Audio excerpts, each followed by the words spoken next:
హల్లెలూయా. Right, ఈ మీటింగ్లో ఆఖరి కాదు కానీ ఇది ఆరంభం కదా. ఒక అమ్మ అనుకుంటుందట, ఇది లాస్ట్ రొట్టె, ఇది ఆఖరి రొట్టె, ఇది ఆఖరి రొట్టె చేసి తిని చనిపోవాలనుకుంటుంది. కొంతమంది తిని చచ్చిపోదాం అనుకుంటారండి. చస్తే చేస్తాను కానీ తిని చచ్చిపోతాను బాబు అంటే ఆమె అనుకుంటే తిని చచ్చిపోదాం అనుకుంటుందండి. లాస్ట్ రొట్టె కదా. మొదటి రోజుల గ్రంథం 17వ అధ్యాయము 13వ వచనంలో 12-13 వచనాలు ఏమంటుంది? లాస్ట్ రొట్టె చేసుకొని తిని చచ్చిపోదాం అనుకుంటుంది. ఇది లాస్ట్ మీటింగ్ అనుకుంటాం, ఇది లాస్ట్ రొట్టె అనుకుంటాం, ఇది సభలకు లాస్ట్ రోజు, ఈ ఆఖరి రోజు అనుకుంటాం. ఆమె ఏముంటుందంట, ఇది ఆఖరి రొట్టె చేసి తిని చనిపోదాం అనుకుంటుంది. చదవనమాట 12వ వచనంలో, దేవుడని యెహోవా జీవము తోడు తొట్టెలో పట్టెడు పిండి గిన్నెలో కొంచెం నూనెయు నా యొద్ద ఉన్నవే కానీ అప్పం ఒక్కటి కూడా లేదు. చావక ముందు ఇంటికి పోయి వాటిని చేసి నాకును నా బిడ్డకును సిద్ధము చేసుకొని, అదండి దాని అర్థం ఏంటంటే చావక ముందు రొట్టె చేసుకొని చచ్చిపోవాలనుకుంటున్నాం. లాస్ట్ రొట్టె, ఇది ఆఖరి రొట్టె. అయితే దైవజనుడని ఏలియా అక్కడికి వెళ్ళి అంటాడు, అమ్మా భయపడవద్దు, పోయి నీవు చెప్పినట్లు చేయము. జ్ఞాపకం చేసుకున్న ప్రియులారా, ఏలియా దైవజనుడు అక్కడ వెళ్తున్నప్పుడు కదా ఆమె కట్టెలు వేరుకుంటుంది, రొట్టె చేసుకుందాం, ఆఖరి రొట్టె చేసుకొని చచ్చిపోదామని, తిని చనిపోవాలనుకుంటుంది. ఎందుకంటే ఆ రోజుల్లో వర్షాలు లేవు, 3.5 సంవత్సరాలు వర్షం బంద్, కరువు కాలము, కొంచెం పిండే కొంచెం నూనె ఉంది. దైవజనుడని ఏలియా వెళ్ళంటాడమ్మా, త్రాగటానికి కొంచెం నీళ్ళు ఇస్తావా? నీళ్ళు లేనప్పుడు నీళ్ళు తెమ్మంటాడే, అలాగేనయ్యా నీళ్ళు ఇస్తానయ్యా అని ముందుకు వెళ్తుంటే, అమ్మా వస్తూ ఒక రొట్టె కూడా తీసుకురా అమ్మా అన్నాడు. కొంతమంది కూర్చోడానికి చోటు అడిగితే పడుకోవడానికి చోటు అడుగుతారండి కదా. మొదటేమో నీళ్ళు అడిగాడు, బాగుందండి. ఇప్పుడేమన్నాడంట, వస్తూ ఒక రొట్టెని తీసుకురా. అప్పుడు ఆమె అంటది, అయ్యా యెహోవా జీవము తోడు, నా దగ్గర పట్టెడు పిండే కొంచెం నూనె మాత్రం ఉంది, ఆఖరి రొట్టె చేసుకొని నేను నా బిడ్డ తిని చచ్చిపోదాం అనుకుంటున్నాము. మొదట ఎదుట మరణం ఉంది, భవిష్యత్తు మరణంలో కనిపిస్తూ ఉంది, భవిష్యత్తు శూన్యంలో కనిపిస్తూ ఉంది, భవిష్యత్తు చీకట్లో కనిపిస్తూ ఉంది. కొన్నిసార్లు మన జీవితంలో భవిష్యత్తు శూన్యంగా కనిపిస్తుంది, భవిష్యత్తు మరణంలో కనిపిస్తుంది. కానీ భయపడవద్దు. కొన్నిసార్లు అనుకుంటాం, నా జీవితం అయిపోయిందే, అయ్యో నేను ఎంత కష్టపడ్డాను కదా, నా ప్రయాసం అంతా వ్యర్థమైపోయిందే, నాకు సరైన జీవితం లేదే, నా కుటుంబం నాశనం అయిపోయిందే, అయ్యో నా బిడ్డల జీవితం పాడైపోయిందే, నా జీవితం పాడైపోయిందని కొన్నిసార్లు బాధపడుతుంటాం. ఆమె కూడా అనుకుంటుంది, ఇది లాస్ట్ రొట్టె, ఆఖరి రొట్టె. దైవజనుడు అంటాడు, నువ్వు చెప్పినట్టే కానీ ఫస్ట్ నాకు తీసుకురా అన్నాడు. హల్లెలూయా. ఆమంటది లాస్ట్ రొట్టె, దైవజనుడు అంటాడు ఫస్ట్ రొట్టె. ఆమంటది ఆఖరి రొట్టె, ఈయనంటాడు మొదటి రొట్టె అంటాడు. ఆమె లాస్ట్ అంటది, ఈయన ఫస్ట్ అంటాడు. ఆమె లాస్ట్ అంటది last bread, bring me first bread. ఆమె లాస్ట్ బ్రెడ్ అంటది, ఈయన ఫస్ట్ బ్రెడ్ అంటాడు.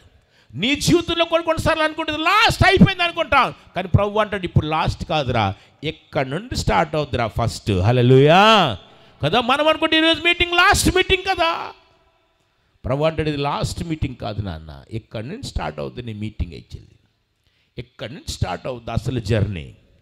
నా ప్రియులరా, అద్భుతంగా ఆమె నమ్మిందే, ఇంటికి వెళ్ళి కదా రొట్టెని చేసుకొని దైవజనుడిని ఏలియా దగ్గర తీసుకువచ్చింది. మొదటి రొట్టె, మొదటి స్థానము దేవునికి ఇచ్చినట్లయితే జీవితంలో ఏ మేలు కొదువు ఉండదండి. హల్లెలూయా. మొదటి రొట్టె తీసుకొచ్చింది. అందుకంటాడు కదా మత్తయి సువార్త 6:33 మొదట నా నీతిని నా రాజ్యమును వెతుకును, అప్పుడు నీకు అన్నీ లభిస్తాయి కదా. దేవుని నీతిని దేవుని రాజ్యాన్ని వెతికినట్లయితే, మొదటి స్థానం దేవునికి ఇచ్చినట్లయితే మత్తయి సువార్త 6:33 కదా. కాబట్టి మీరు ఆయన రాజ్యంను నీతిని మొదట వెతుకుడి, అప్పుడు అవన్నీ సాంబారు, బిర్యానీ, చికెన్, కంసుపెట్టలు అన్నీ దొరుకుతాయి. హల్లెలూయా. నీకు ఏమి కావాలని వస్తాయి. మొదట ఆయన నీతిని, ఆయన రాజ్యాన్ని వెతకాలి. మనము ఆ నీతిని, రాజ్యాన్ని వెతకుండా ఏదో వెతుకుతుంటాం, ఏవి దొరకవు. ఆయన నీతిని, రాజ్యాన్ని వెతికితే నీకు కావలసినవన్నీ దొరుకుతాయి. హల్లెలూయా. మీ పక్కలు చెప్పండి, అమ్మా నువ్వు చాలా మంచి వ్యక్తివి, నీతిని, రాజ్యాన్ని వెతుకుతుంటావు. చెప్పండి పక్కలకు ఒకసారి, నువ్వు చాలా మంచి వ్యక్తివి. చెప్పండి అమ్మా, నీతిని, రాజ్యాన్ని వెతుకుతుంటావు, నీకు ఏ మేలు కొద్దు ఉండదు. చదవడం చెప్పండి అమ్మా. కొంతమంది తెలిసి, నువ్వు నాకు తెలుసులే నీ సంగతి, నువ్వు ఏది ఎదుగుతుంటావో నాకు తెలుసులే. నీతిని, రాజ్యాన్ని వెతకాలి కదా. దేవునికి మొదటి స్థానం ఇవ్వాలి జీవితంలో. అందుకే రాత్రి లేచినప్పుడు కూడా మొదటి గంట దేవునికి ఇవ్వాలి. ఒక దైవజనుడు అంటాడు కదా, నువ్వు పడక నుండి లేచినప్పుడు దేవునితో మాట్లాడకుండా ఎవరితో మాట్లాడకూడదు. పడక మీద నుండి లేచినప్పుడు దేవునితో మాట్లాడకుండా ఎవరితో మాట్లాడకూడదు. మోకరించకుండా ఎక్కడికి నడిచి వెళ్ళకూడదు. బైబిల్ చదవకుండా ఇంకే పేపరు చదవకూడదు. అంటే అది ఆత్మీయ జీవితానికి బలమైన పునాది. నా ప్రియులారా జ్ఞాపకం చేసుకోండి. అమ్మా వెళ్ళింది కదా లాస్ట్ రొట్టె అంటే, దైవజనుడు అంటే ఇది ఫస్ట్ రొట్టె. మనము కొన్నిసార్లు అనుకుంటా అయిపోయింది నా లైఫ్, నా జీవితం అయిపోయింది, ఇది లాస్ట్ అనుకుంటా. కానీ ఇది లాస్ట్ కాదు, ఇక్కడి నుంచి బిగినింగ్, ఇది ఆరంభం. ఆమె వెళ్ళింది, రొట్టె చేసుకొని తీసుకొచ్చింది, దైవజనుడికి ఇచ్చింది. దైవజనుడికి ఇచ్చిన తర్వాత ఇంటికి వెళ్ళి చూస్తే పిండికి పిండి అట్లానే ఉందండి, నూనెకి నూనె అట్లానే ఉంది. ఇదేంటి విచిత్రం. మరలకు రొట్టె చేస్తే ఆ పిండికి పిండి అట్లానే ఉంది కదా, నూనె అట్లా ఉంది. అది పిండి తరగలేదు కదా, నూనె కూడా తరగకుండా ఉంది కదా. ఆ ఉన్న కరువు కాలం అంతా పోషించబడ్డది. హల్లెలూయా. అవును, నువ్వు యేసయ్యకు ప్రథమ స్థానం ఇస్తే ఏ కొరత, ఏ కొదువ నీకు ఉండదు. నీ ఇంటిలో ఉన్నదాన్నే దేవుడు దీవిస్తాడు, నీ దగ్గర ఉన్నదాన్నే దేవుడు దీవిస్తాడు. నీ దగ్గర ఏదైతే ఉందో దాన్నే దేవుడు దీవించి ఆశీర్వదిస్తాడు. హల్లెలూయా. అవును, మనం అనుకుంటే ఎక్కడి నుంచి ఆశీర్వాదం రావాలండి, పైనుంచి బయట నుండి. నీకున్న దాన్నే దేవుడు దీవిస్తాడు, నీకున్న తలాంతుని దేవుడు దీవిస్తాడు. నీకున్నటువంటి నీకు ఇచ్చిన వరములని ప్రభుత్వం ప్రత్యేకించి దీవించి వాడుకుంటాడు. ఆఖరి రొట్టె ఆమె లాస్ట్ అనుకుంది, కానీ కదా దేవుడు గొప్ప అద్భుతం చేశాడు. నీ జీవితంలో కూడా నువ్వు అనుకోవచ్చు, అయ్యో అయిపోయింది అయ్యా నా బ్రతుకు, నా లైఫ్ అయిపోయింది అనుకుంటా. కొంతమంది చదువుకున్న వాళ్ళు అనుకుంటారు, ఉద్యోగం రాకపోతే అయ్యా లైఫ్ అయిపోయింది నాది అనుకుంటావేమో. చెల్లి, తమ్ముడు, అక్క, అన్న, జ్ఞాపకం చేసుకో, ఇది నీకు ఆఖరి కాదు, ఇది నీకు ఆరంభం. దేవుడు నీ జీవితంలో గొప్ప అద్భుతం చేయడానికి ముందుకు వెళ్తున్నాడు. హల్లెలూయా. కానీ విధేయతకి అవసరం, విధేయత చాలా అవసరం నీ జీవితంలో. దేవుడు చెప్పిన మాట వినాలి. బైబిల్ చెప్తుంది కదా, యోహాను సువార్త 3:36 ఏమంటాడంట, కుమారుని యందు విశ్వాసం ఉంచువాడు జీవము కలిగిన వాడు, విధేయుడు కాని వాడు జీవము చూడు, కానీ జీవము చూడు. నిత్య జీవము గలవాడు, కుమారుని విశ్వాసం ఉంచువాడు నిత్య జీవము గలవాడు. కుమారునికి విధేయుడు కానివాడు, కుమారునికి విధేయుడు కానివాడు జీవము చూడడు గాని దేవుని ఉగ్రత వాని మీద, దేవుని ఉగ్రత వాని మీద నిలబడి ఉంటుంది. విధేయత చూపించాలి జీవితంలో. ప్రభు నన్ను హర్యానాకు వెళ్ళమన్నప్పుడు విశాఖపట్నం నేను ఉన్నాను, పడుకున్నాను, నిద్రలో ప్రభు మాట్లాడుతున్నాడు. GAON అని పేరు చూపించి వెళ్ళిపో అని చెప్తే, ఎక్కడ ప్రభు అని వెతుక్కుంటూ ఢిల్లీ వెళ్ళాను. మా అక్క ఇంట్లో ఉన్నాను కొద్ది రోజులు. ఆ తర్వాత అద్భుత రీతిగా ఆ GON గుర్గావ్ అనే ప్లేస్ ఉంటే అక్కడికి వెళ్ళిపోయాను. మొదటి రాత్రి చెప్పాను కదా, పడుకోవడానికి చోటు లేకపోతే పంప్ హౌస్లో పడుకునేవాడిని. ఒకరోజు రాత్రి బాగా ఆకలేసేస్తుంది. మాకు చలి ఎక్కువ ఉంటుంది, నార్త్ ఇండియాలో బాగా చలి ఉంటుంది, బాగా ఆకలేస్తుందండి. అన్నం పెట్టేవారు ఎవరు మనకు తెలియదు కదా. అక్కడ బాగా ఆకలేస్తుంది. రాత్రి 11:30 అయింది. అక్కడ చుట్టుపక్కల ఎవరు ఉండరు, నిర్మానుష్యంగా ఉంటుంది స్థలం. అదంతా మైదానం. వాటర్ ట్యాంక్లో దగ్గర ఆ పంప్ హౌస్లో పడుకున్నాను నేను. మనసులో అనిపిస్తుంది, ప్రభువా ఈ చలిలో, ఈ ఆకలిలో కోడి మాంసం తింటే సూపర్గా ఉంటుందా అనుకున్నాను. కానీ ఎవరు పెడతారండి ఇది హర్యానాలో? ఎవరు ఇస్తారండి మనకి? నేను అనుకున్నాను. అరగంట తర్వాత నారాయణ అని ఒక బ్రదరు, అంటే ఆ పంప్ హౌస్లో పనిచేసిన ఆయన నా దగ్గరకు వచ్చాడండి. ఆయన వాళ్ళ ఇంటి దగ్గరికి వెళ్ళి పడుకుంటాడు. అందుబట్టి అక్కడ స్థలం ఉంటుంది నేను పడుకోవడానికి. ఆయనకు నైట్ డ్యూటీ ఉంటుంది ఆయనకి. ఆయనేమో ఇంటికి వెళ్ళి పడుకుంటాడు భయానికి. అక్కడ ఎవరు ఉండరు చుట్టుపక్కల. ఒక చిన్న మందిరం ఉంటుంది అక్కడ. ఆ భయానికి ఆయన ఇంట్లో పడుకుంటాడు. ఆయన తన ఇంటికి వెళ్ళి పడుకుంటే నాకు అక్కడ స్థలం ఉండేది. అంటే వాడి భయం నాకు ఆశీర్వాదమైంది. హల్లెలూయా. ఈ రాత్రి 11:30, 12 వచ్చాడండి ఈయన. వచ్చి అంటాడు, రవి బ్రదర్ లేవండి బ్రదర్ లేవండి అన్నాడు. నేను అనుకున్నాను, ఇంత రాత్రి ఎందుకు వచ్చాడు రా? ఏమైనా భార్య భర్తలకి విశ్వయుద్ధం జరిగిందేమో. ఈ మనిషి ఇక్కడికి వచ్చేసాడు. ఈయన ఇక్కడికి వచ్చి పడుకుంటే నాకు పడుకోవడానికి చోటు ఉండదు.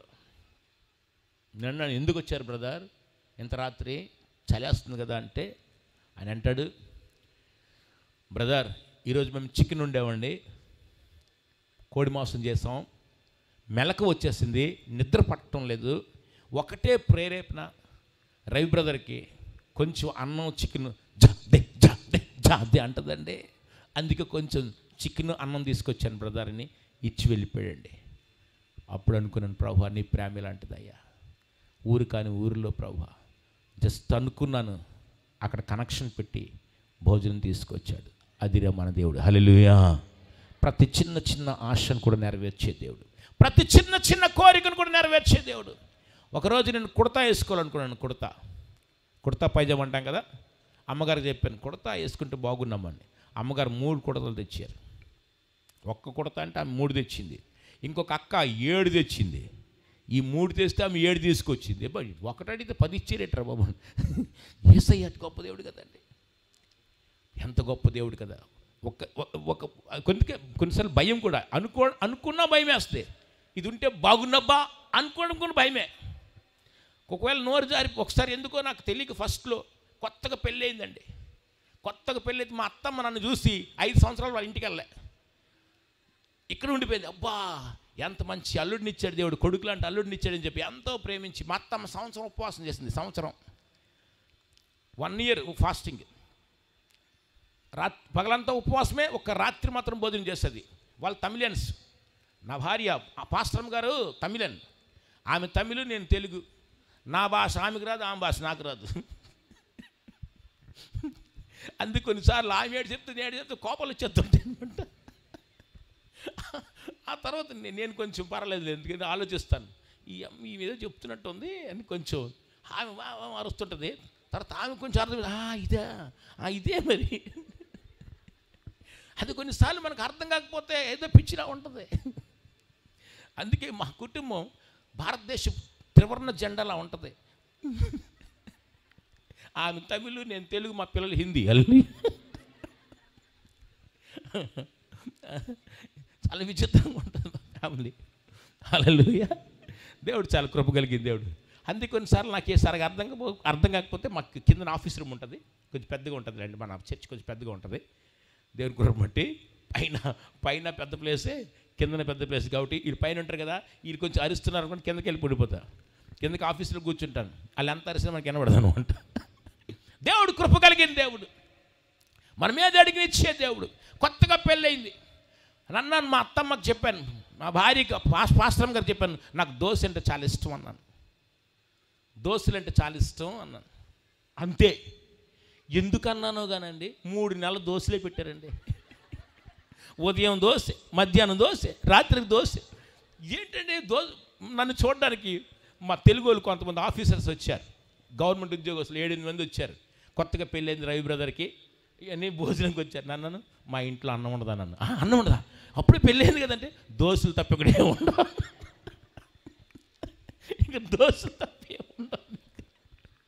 అంటే దేవుడు వద్దు అన్నంత వరకు దీవిస్తాడండి. హల్లెలూయా. నాకు వద్దు ప్రభా, ఇది చాలు ప్రభు అన్నంత దీవిస్తాడు. కొన్నిసార్లు వద్దన్న బలవంతంగా దీవిస్తాడు. హల్లెలూయా. బైబిల్ గ్రంథం చెప్తుంది కదా, జకర్యాకు పిల్లలు లేరు, ఎలిజబెత్ అమ్మకు పిల్లలు లేరు. జకర్యా ప్రార్థించాడు, ప్రభువా పిల్లలు దయచేయండి అని. ఒకరోజు మందిరం నుండి దేవదూత దిగి వచ్చాడు. గాబ్రియల్ దేవదూత దిగి వచ్చి ఏమన్నాడంట, జకర్యా నీ ప్రార్థన ఆలకించాను, నీకు నేను కుమారుని అనుగ్రహిస్తున్నానంటే జకర్యా అంటాడు, నేను నమ్మను అన్నాడు. నేను నమ్మను. నమ్మవా? నిన్ను దీవించాలని అనుకుంటున్నాను, నీ కుమారుని వాళ్ళని అనుకుంటున్నాను, నువ్వు నమ్మవా? నేను నమ్మను, నేను వృద్ధుడిని అయిపోయాను. I know my physical limitations, it is impossible. నా మానవ ఋతు చక్రం ఆగిపోయింది, నేను వృద్ధుడిని అయిపోయాను, నాకు పిల్లలు పుట్ట నాకు తెలుసు, నేను నమ్మను. నమ్మవా? నువ్వు నమ్మటం లేదు కాబట్టి నువ్వు మూగవాడైపోతావు. ఆయన మూగవాడైపోయాడు. ఇగో నేను గాబ్రియల్ దూతను నిన్ను దీవించాలనుకుంటున్నాను, నిన్ను ఆశీర్వదించాలనుకుంటున్నాను అన్నాను. నువ్వు మూగవాడైపోతావు, నీ కొడుకు పుట్టినంత వరకు నువ్వు మూగవాడైపోతావు. ఇక ఆరాధన అయిపోయింది. మందిరం నుంచి బయటకు వచ్చినప్పుడు అందరూ అడుగుతారు, ఏ జకర్యా ఏంటి ఇంత లేటు, ఇంత ఆలస్యం ఎందుకు అయిందంటే, అప్పుడు జకర్యా సౌండ్ ఇంజనీర్ కదా, అంటే ఆల్రెడీ సౌండ్ పోయింది మనోడికి, అంటే గొంతు మూసాడు దేవుడు, నోరు మూసాడు, మగవాడైపోయాడు. ఇప్పుడు జకర్యా అంటాడు, ఏడు అర్థం కాలే అన్నాడు. అందరికి అర్థమైంది. లోపలేదో దర్శనం చూశాడు. ఇంటికి వెళ్ళాడు. ఎలిజబెత్ అమ్మ అంటది, ఏమైందయ్యా, ఏంటి అలాగంటున్నావు ఏంటి, ఏమైంది, మాట్లాడట అన్నాడు. అంటే దేవదూత వచ్చాడు చెప్పాడు అనేసరికి ఆమెకు అర్థమైపోయిందండి, ఆమె నమ్మేసిందండి. హల్లెలూయా. డైరెక్ట్ దేవదూత చెప్పినా నమ్మలేదు కానీ ఆమె అంటే నమ్మేసాడండి. హల్లెలూయా కదా. అద్భుతంగా మరి ఎలిజబెత్ అమ్మకి ఆ గర్భం ధరించి బిడ్డని కన్నది. బిడ్డ పుట్టినప్పుడు ఏ పేరు పెట్టాలంటే వాళ్ళ నాన్నగారిని అడగండి ఏ పేరు పెట్టాలో. వాళ్ళ నాన్న సౌండ్ ఇంజనీరు, అంటే వాళ్ళ నాన్నకి వాయిస్ లేదు కదా, మూగవాడైపోయాడు. వాళ్ళ నాన్నగారిని అడగండి. వాళ్ళ నాన్న అంటాడు, రాయడానికి తీసుకురండి అన్నాడు. అంటే ఆ రోజుల్లో కూడా రాసేది ఉందండి, చూడండి ఎంత గొప్ప కదా. రాయడానికి తీసుకురండి అంటే రాశారు కదా, యోహాను అని రాయగానే నోరు తెరవబడదు. హల్లెలూయా. అంటే మన దేవుడు వద్దంటే నోరు మూసి మరి దీవిస్తాడు. హల్లెలూయా. పక్కలు చెప్పండి అమ్మా, వద్దన్నవా నోరు మూసి దీవిస్తాడు. చెప్పండి, పక్కలు చెప్పండి చెప్పండి. వద్దన్న కానీ నోరు మూసి దీవించే దేవుడు, బలవంతంగా దీవించే దేవుడు. పక్కలు చెప్పండి మా, మన దేవుడు బలవంతంగా దీవిస్తాడు. చెప్పండి పక్కలకి. హల్లెలూయా. అయ్యా పక్కలు చెప్పండి అయ్యా, మన దేవుడు బలవంతంగా దీవిస్తాడు. చెప్పండి పక్కలకి. హల్లెలూయా. వద్దు అన్నగాని కదా నోరు మూసి దీవించే దేవుడు ఆయన. హల్లెలూయా. ఎస్, ఎంత సంతోషం కదా. ఈ ఆఖరి కాదు, ఇది ఆరంభం. జ్ఞాపకం చేసుకోండి. విధేయత కలిగి జీవించాలి. కొన్నిసార్లు మనం అనుకుంటాం కదా, ఏంటి ప్రభువా నా బలం అయిపోయింది, నా శక్తి అయిపోయిందని. దేవునికి ఒక పేరు ఉంది, ఆయన పేరు సృష్టికర్త. సృష్టికర్త శూన్యముల నుండి సృష్టి చేస్తాడు. సృష్టికర్త ఏమీ లేనప్పుడు దేవుడు కలుగునుగా కంటే సమస్తం కలిగింది కదా. సృష్టి చేసి శూన్యములో నుండి సృష్టి చేశాడు. ఈరోజు కూడా నీ జీవితంలో సృష్టి జరగాలంటే నువ్వు శూన్యంగా మారిపోవాలి. నువ్వు శూన్యంగా మారిపోయినంత వరకు దేవుడు నిలబెడతాడు నిన్ను. ఎప్పుడైతే నువ్వు శూన్యంగా మారిపోతావో, అయ్యా నాకేమీ లేదయ్యా, నేను యోగ్యుని కానయ్యా, అయ్యా నేను శూన్యమయ్యా, అయ్యా నేను దీనుడినయ్యా, అయ్యా నేను దరిద్రుడినయ్యా, నన్ను కరుణించనగానే దేవుడు అద్భుతంగా నిన్ను లేపుతాడండి. హల్లెలూయా. అద్భుతంగా దీవిస్తాడు. శూన్యంలో నుండి సృష్టి చేసే దేవుడు. ఒకసారి దేవుడు ఇశ్రాయేలు ప్రజలకు చెప్పాడు, ఏమని? హలో, అదిగో ఆ యెరికో పట్టణాన్ని మీకు ఇస్తాను అన్నాడు. కానీ ఒక కండిషన్. దేవుడు మీకు అన్ని ఇస్తాడు కానీ కండిషన్ పెడతాడు. ఏంటి ఆ కండిషన్ అంటే, ఎరుకో గోడల మీద 2 కార్లు వెళ్ళిపోతాయి. గోడలు అంటే ఇలాంటి గోడలు కాదండి, ఈ 9 ఇంచుల గోడలు కాదు. గోడ మీద 2 కార్లు వెళ్తాయి. అంటే ఎంత లావు ఉంటుంది గోడ. అటువంటి గోడలు పడగొట్టాలంటే సామాన్యమైన విషయం కాదు.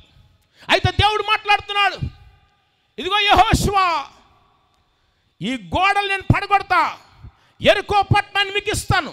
కానీ ఏంటో తెలుసా, 6 రోజులు ఒక్కొక్క రౌండ్, ఒక్కొక్క రోజు ఒక్కొక్కసారి ఆ గోడల చుట్టూ తిరగాలి. ఒక్కసారే. అది కూడా ట్రైనింగ్ ఇచ్చాడండి దేవుడు. ఒకేసారి రన్నింగ్. కొంతమంది అండి రన్నింగ్కి వెళ్తారండి, ఒకేసారి రన్నింగ్ చేద్దాం అనుకుంటారు, 2 కిలోమీటర్లు మూర్చపోయి పడిపోతారు, మైకం వచ్చేస్తుంది. కొంచెం స్లోగా డెవలప్ చేయాలి.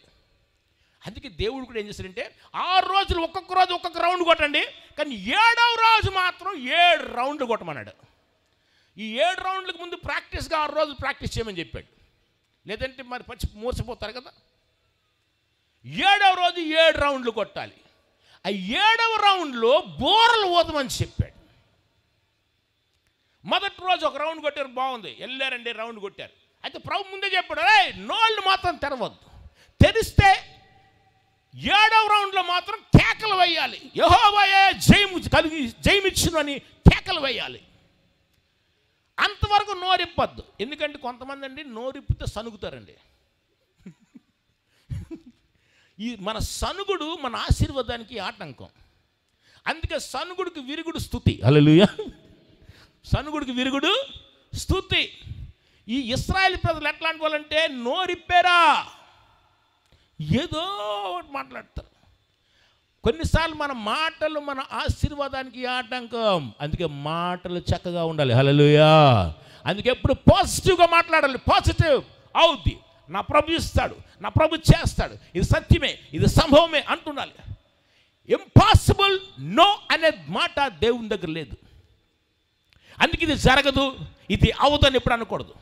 కొంతమంది అంటారు, ఏమండి మా భర్త అంటే ఆడు మారడండి, ఆ త్రాగుబోతండి ఆడు మారడండి అంటాడు. మళ్ళీ చర్చికి వచ్చి ప్రార్థన చేయమంటారు, పాస్టర్ గారు వాడు మారినట్టు ప్రార్థన చేయండి. నువ్వు మారడంటున్నావు, మారమని ప్రార్థన చేయమంటావే. నువ్వు ఆల్రెడీ చెప్తున్నావు కదా మారడని, అందుకని మారడు. నువ్వు చెప్పాలి, ఆయన మారిపోతాడు, ఆయన మారుతాడు. ఆ త్రాగుడు విడిచిపెడతాడు, ఆ జూతం విడిచిపెడతాడు, ఆ పాపం విడిచిపెడతాడు, ఆ వ్యభిచారం విడిచిపెడతాడని నువ్వు నమ్మాలి, నువ్వు కన్ఫెస్ చేయాలి. నువ్వు ఏది మాట్లాడతావో అది జరుగుతుంది. కొన్నిసార్లు మన పిల్లలు సరిగా ఉండరు. ఈడండి పెద్ద పెంకండి, ఈడు పెద్ద జిద్ది అండి, నాటీ బాయ్. ఈ నాటీ బాయ్ అంటే ఆడు నిజంగా నాటీలాగా ఆడు ఏమేం చేస్తాడో తెలియదు. ఒకసారి పాస్టర్ గారు ఒక ఇంటికి వెళ్ళారంట. వాళ్ళ అమ్మ నాన్న చెప్పారంటే, ఏమండి పిల్లలు చాలా డేంజర్ అండి, మేమేమి ఉద్యోగంకి వెళ్ళిపోతున్నాం, కొంచెం మీరు తలుపు వేసుకొని ప్రార్థన చేసుకోండి, పడుకున్నా ప్రార్థన చేసుకొని తలుపు వేసుకోండి అంటే, ఈ పాస్టర్ గారు అనుకున్నారంటే పిల్లలు బంగారంలా ఉన్నారు, ముఖం చూస్తే దేవదూతల్లాగా ఉంది, ఇద్దరు పిల్లలు బంగారంలాగా ఉన్నారు, ఫోన్లే అని చెప్పి తలుపు వేసుకోకుండా కొంచెం అలా తలుపు చేరవేసి పాస్టర్ గారు మంచం మీద ఉండి ప్రార్థన చేసుకుంటున్నారు. మన వైపు నులక మంచాలు అంటారు. ఏమంటారంటే ఇది తాళ్ళు ఉంటాయి కదా మంచానికి, ఏమంటారు దాన్ని, నవారు మంచం మీద పడుకున్నారు.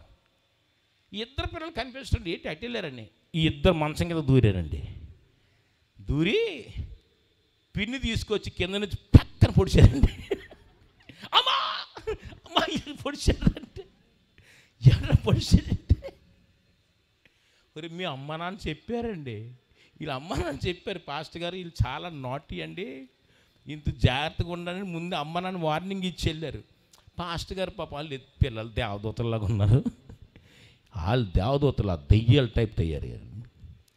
కొంతమంది అండి బయట దూతండి, అందరు బూతండి కదా. నా ప్రియులారా జ్ఞాపకం చేసుకోండి, నువ్వు పాజిటివ్గా మాట్లాడే. నా పిల్లలు మంచి పిల్లలు, నా పిల్లలు మంచి బాగా చదువుకుంటారు, బుద్ధిమంతులు, ప్రయోజకులు అని పాజిటివ్గా మాట్లాడాలి.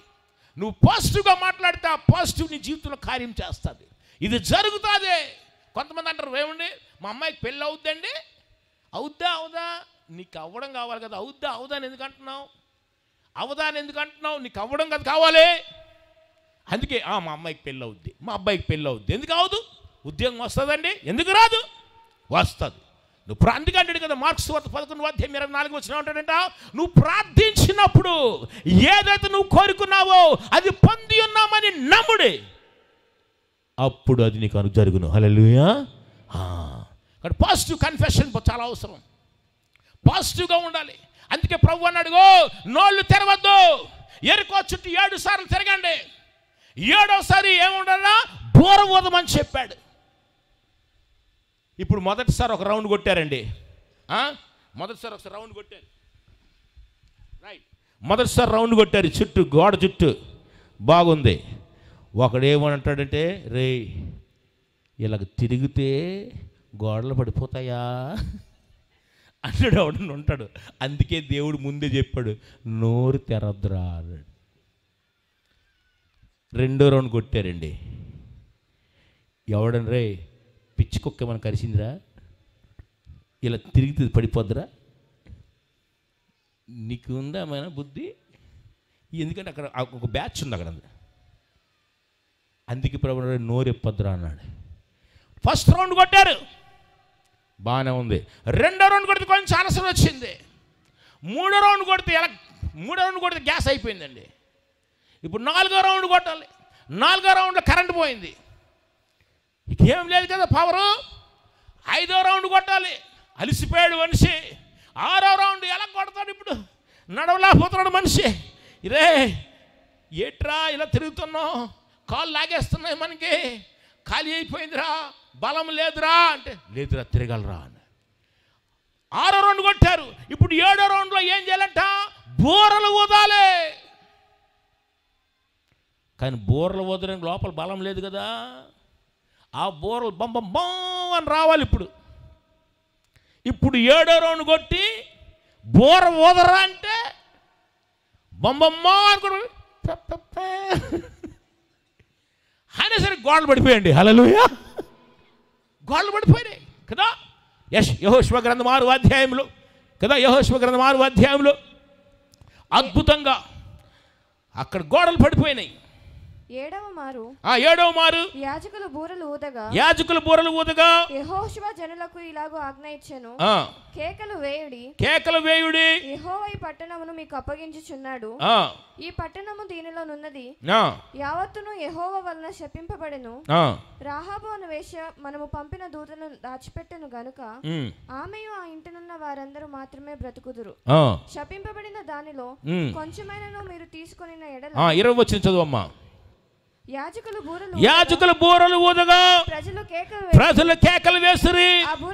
ఆ బూరల ధ్వని వినినప్పుడు ప్రజలు ఆర్భాటంగా కేకలు వేయగా ప్రాకారము కూలెను. హల్లెలూయా, ప్రాకారాలు కూలిపోయినాయి. నా ప్రియులారా, విధేయత చూపించి దేవుని మాట ప్రకారంగా జీవించినట్లయితే నీ ఎదుటిన్నటువంటి ఎటువంటి ప్రాకారాలైనా అవి కూలిపోతాయి, పగిలిపోతాయి.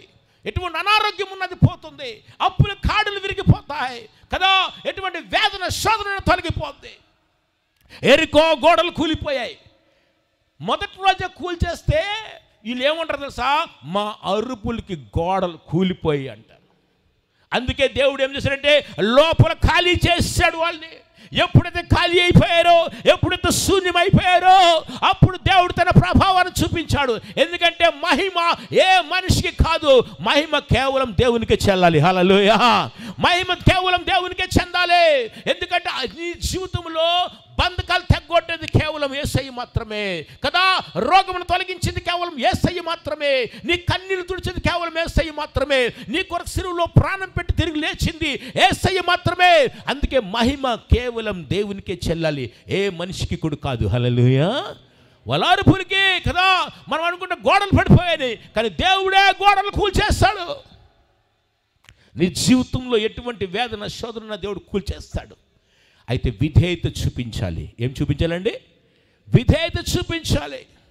కొన్నిసార్లు మనం విధేయత చూపించాలి. ఒక ఆయన అనుకుంటున్నాడంటే కదా, బైబిల్ గ్రంథం చెప్తుంది క్లియర్గా. ఆయన అనుకుంటున్నాడు, ఆయన పెద్ద ఫ్యాక్టరీ ఉంది, ఆయనకి పెద్ద ఫ్యాక్టరీ ఉంటే ఆయన అనుకుంటున్నాడు ఆ ఫ్యాక్టరీలో బొమ్మలు చేసి అమ్మేవాడు, చంద్రదేవత బొమ్మలు చేసి అమ్మేవాడు. ఆయన ఒకరితో అనుకున్నాడంట, అరే నేను చేసిన దేవుడు కాదు కానీ నన్ను చేసిన దేవుడు కదా, ఆ దేవుడు ఎవరని వెతుకుతూ ఉంటే 75వ సంవత్సరంలో ఆ మనిషికి 75 సంవత్సరాలు వచ్చేసాయి. చిన్నప్పటి నుంచి వెతుక్కున్నాడు, ఎవరు దేవుడు? మా దగ్గర పెద్ద కంపెనీ ఉంది, మా దగ్గర పెద్ద ఫ్యాక్టరీ ఉంది, నా దగ్గర 3000 మంది పనిచేస్తున్నారు మా ఊరి, మా ఇంట్లో, మా కంపెనీలో. అయితే నేను దేవుడు అని చెప్పి బొమ్మలు నమ్ముతున్నాను కానీ నేను చేసిన దేవుడు కాదు, నన్ను చేసింది ఎవరో దేవుడు ఉన్నాడని చెప్పి ఆ దేవుడిని వెతుకుతూ ఉంటే ఒకరోజు ఆ దేవుడు ప్రత్యక్షమయ్యాడు. అంటాడు కదా, అబ్రామా అని పేరు అబ్రామా, నువ్వు నీ దేశం నుండి, నీ ఊరి నుండి, నీ ప్రజల నుండి నువ్వు బయటికి రా, నిన్ను దీవిస్తానని చెప్పాడు. నిన్ను దీవెనకరంగా మార్చేస్తాను. అది కన్నా 12వ అధ్యాయము కదా 1వ వచనం నుండి చూస్తే, యెహోవా నీవు లేచి నీ దేశం నుండి, నీ బంధువుల యొద్ద నుండి, నీ తండ్రి ఇంటి నుండి బయలుదేరి నేను నీకు చూపించే దేశంనకు వెళ్ళు. నిన్ను గొప్ప జనముగా చేసి నిన్ను ఆశీర్వదించి నీ నామమును గొప్ప చేయుదును. నువ్వు ఆశీర్వాదముగా నుందువు. నిన్ను ఆశీర్వదించిన వారిని ఆశీర్వదిస్తాను, నిన్ను దూషించిన వారిని నేను శపిస్తాను. నా ప్రియులారా, జ్ఞాపకం చేసుకోండి. అయితే అబ్రహాంతో దేవుడు మాట్లాడాడు, ఇగో అబ్రామా నీ దేశం విడిచిపెట్టు అంటే అబ్రహాం విధేయత చూపించి నిరీక్షణకు ఆధారం లేనప్పుడు నిరీక్షణ కలిగి దేవుని నమ్మి ఆ దేశమును విడిచిపెట్టాడు. నా ప్రియులారా, జ్ఞాపకం చేసుకోండి. ఎప్పుడైతే దేశాన్ని విడిచిపెట్టాడో ప్రభు అద్భుతంగా దీవించడం మొదలు పెట్టాడు. పెద్ద కరువు వచ్చింది, 13వ అధ్యాయంలో చూస్తే అక్కడ కరువు వచ్చింది. కరువు వచ్చిన తర్వాత కూడా దేవుడు అబ్రహామును దీవించాడు. అయితే అబ్రహాంకి సంతానం లేదు. సంతానం లేకపోయినా కానీ ప్రభు అంటాడు కదా, నేను జనములకు తండ్రిగా చేస్తాను. అరే బిడ్డలు లేరే, బిడ్డలు లేకపోతే జనములకు తండ్రిగా చేస్తానంటాడే. మన దేవుడు శూన్యముల నుండి సృష్టించేసే దేవుడు. హల్లెలూయా. లేని వాటిని ఉన్న వాటిగా పిలిచే దేవుడు ఆయన. అబ్రహాముని పిలిచాడు. అద్భుతమైన తెలుసు నా ప్రియులారా, 100 సంవత్సరాలప్పుడు అబ్రహాంకి కొడుకునిచ్చాడు. హల్లెలూయా. అయితే అబ్రహాంతో ప్రభు అంటాడు 17వ అధ్యాయంలో కదా, 5వ వచనం 6వ వచనం అంటాడు కదా, అబ్రహాం మరియు ఆయన వెలుపలికి అతన్ని తీసుకుని వచ్చి, నీవు ఆకాశము వైపు తేరి చూచి నక్షత్రములను లెక్కించుటకు నీ చేతనైతే లెక్కించమని చెప్పి నీ సంతానము అలాగవునని చెప్పాను. అవును, ఆకాశ నక్షత్రములనగా నీతిమంతులు, భూమి మీద ఇసుక రేణువుల వలన ఆకాశం నక్షత్రములు చేస్తానన్నాడు.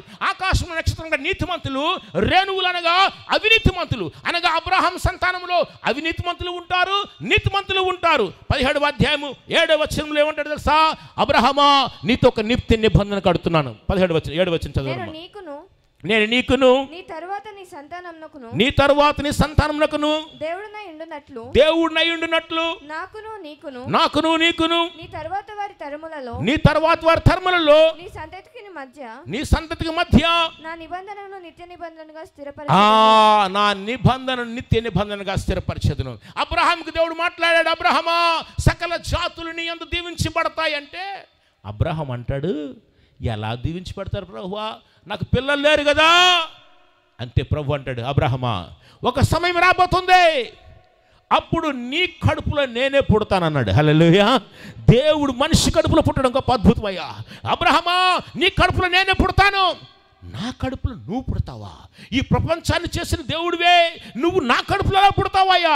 అవును అబ్రహామా, ఒక సమయం రాబోతుంది, నీ తర్వాత ఒక టైం రాబోతుంది, నీ బిడ్డల ద్వారా నేనే మనిషిగా జన్మిస్తాను, కన్యక ద్వారా జన్మిస్తాను. నువ్వు కన్యక ద్వారా జన్మిస్తావా? ఎట్లా ప్రభువా? అవును, నేను జన్మించి అనేకమైన అద్భుతాలు చేస్తాను. కుంటివారు కాళ్ళు ఇస్తాను, గుడ్డివారు కళ్ళు ఇస్తాను, అద్భుతాలు చేస్తాను. అవును, సిలువలో ఈ ప్రపంచ మానవాల కొరకు రక్తము కాచి చనిపోతాను, తిరిగి లేస్తాను, పైకి వెళ్ళిపోతాను, మరలా వచ్చి 1000 ఏళ్ళు పరిపాలిస్తాను. నిజమా? అయితే ప్రభువా నువ్వు ఎలా చనిపోతావు, నువ్వు ఎలా పైకి వెళ్తావు, ఆ 1000 ఏళ్ళు ఎలా పరిపాలిస్తావో అదంతా నేను చూడాలనుకుంటున్నాను ప్రభువా. నువ్వు చూస్తావా? అయితే విశ్వరూపం చూడు, భవిష్యత్తును చూడు.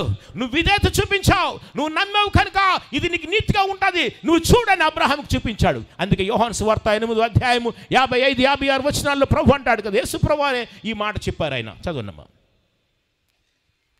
యోహాను సువార్త 8వ అధ్యాయం 55, 56 వచనాలు. మీరు ఆయనను ఎరుగరు, నేను ఆయనను ఎరుగుదును. ఆయనను ఎరుగని నేను చెప్పిన ఎడల మీ వలె నేనును అబద్ధికున ఎండును గాని నేను ఆయనను ఎరుగుదును. 55, 56 చదువుతున్నావు తల్లి.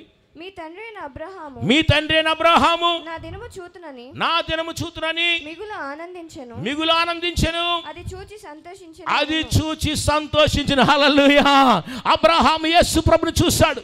అబ్రహాం ఇంటికి యేసు ప్రభు ఒక రోజు వచ్చి భోజనం చేసి, మీకు తెలుసా, ఒకరోజు మధ్యాహ్నం 3 వ్యక్తులు వచ్చారు. అది వచ్చింది యేసు ప్రభు వారే. యేసు ప్రభు వారే ఆ రోజు 2వ వ్యక్తిగా ప్రత్యక్షమయ్యేవాడు పాతకాలంలో కదా. వచ్చి అబ్రహాం దగ్గర భోజనం చేసి అంటాడు, అబ్రహామా వచ్చే సంవత్సరం నీకు కుమారుడు పుడతాడంటే నిజంగా కొడుకు పుట్టాడండి. హల్లెలూయా. నా ప్రియులారా, మీలో ఎంతమందికి పిల్లలు లేకపోతే నా ఆశ ఏంటంటే ఈ సంవత్సరం దేవుడు మీ గర్భాలు తెరిచిన గాక. ఆమేన్ కదా. అద్భుతంగా దేవుడు ఆశీర్వదించాడు. అబ్రహాంకి మొదటి సువార్త ప్రకటించాడు. గలతీ పత్రిక 3వ అధ్యాయం 7-8 వచనాలు.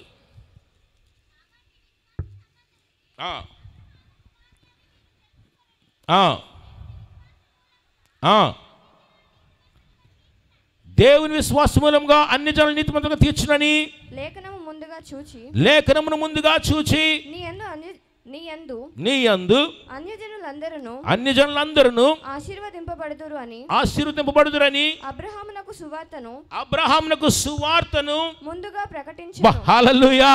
అబ్రహాముకు సువార్త ముందుగా ప్రకటించాడు. గలతీ పత్రిక 3వ అధ్యాయం మాట్లాడుతున్నాను. గలతీ పత్రిక 3వ అధ్యాయంలో అబ్రహాముకు దేవుడు సువార్త ప్రకటించాడు. అబ్రహాము యేసుక్రీస్తుని నమ్మాడు. నా ప్రియులారా జ్ఞాపకం చేసుకోండి, అబ్రహాము యేసు ప్రభుకి కనీసం 2000 సంవత్సరాల తేడా ఉంది. యేసు ప్రభువారికి అబ్రహాంకి 2000 సంవత్సరాల తేడా ఉంది. 2000 సంవత్సరాల తర్వాత జరగబోయేది అబ్రహాం నమ్మాడు. ఇప్పుడు జరిగిపోయిందే జనాలు నమ్మటంలే. అబ్రహాం నమ్మాడు, అది ఆయనకి నీతిగా ఎంచబడ్డది. అబ్రహాంకు సువార్త ప్రకటించాడు దేవుడు. సువార్త ఒకటే ఉంది, ఏంటో తెలుసా? యేసుక్రీస్తు సర్వమానవాళి పాపముల కొరకే సిలువలో చనిపోయి పాతి పెట్టబడి లేఖనముల ప్రకారము తిరిగి లేపబడ్డాడు. అదే సువార్త.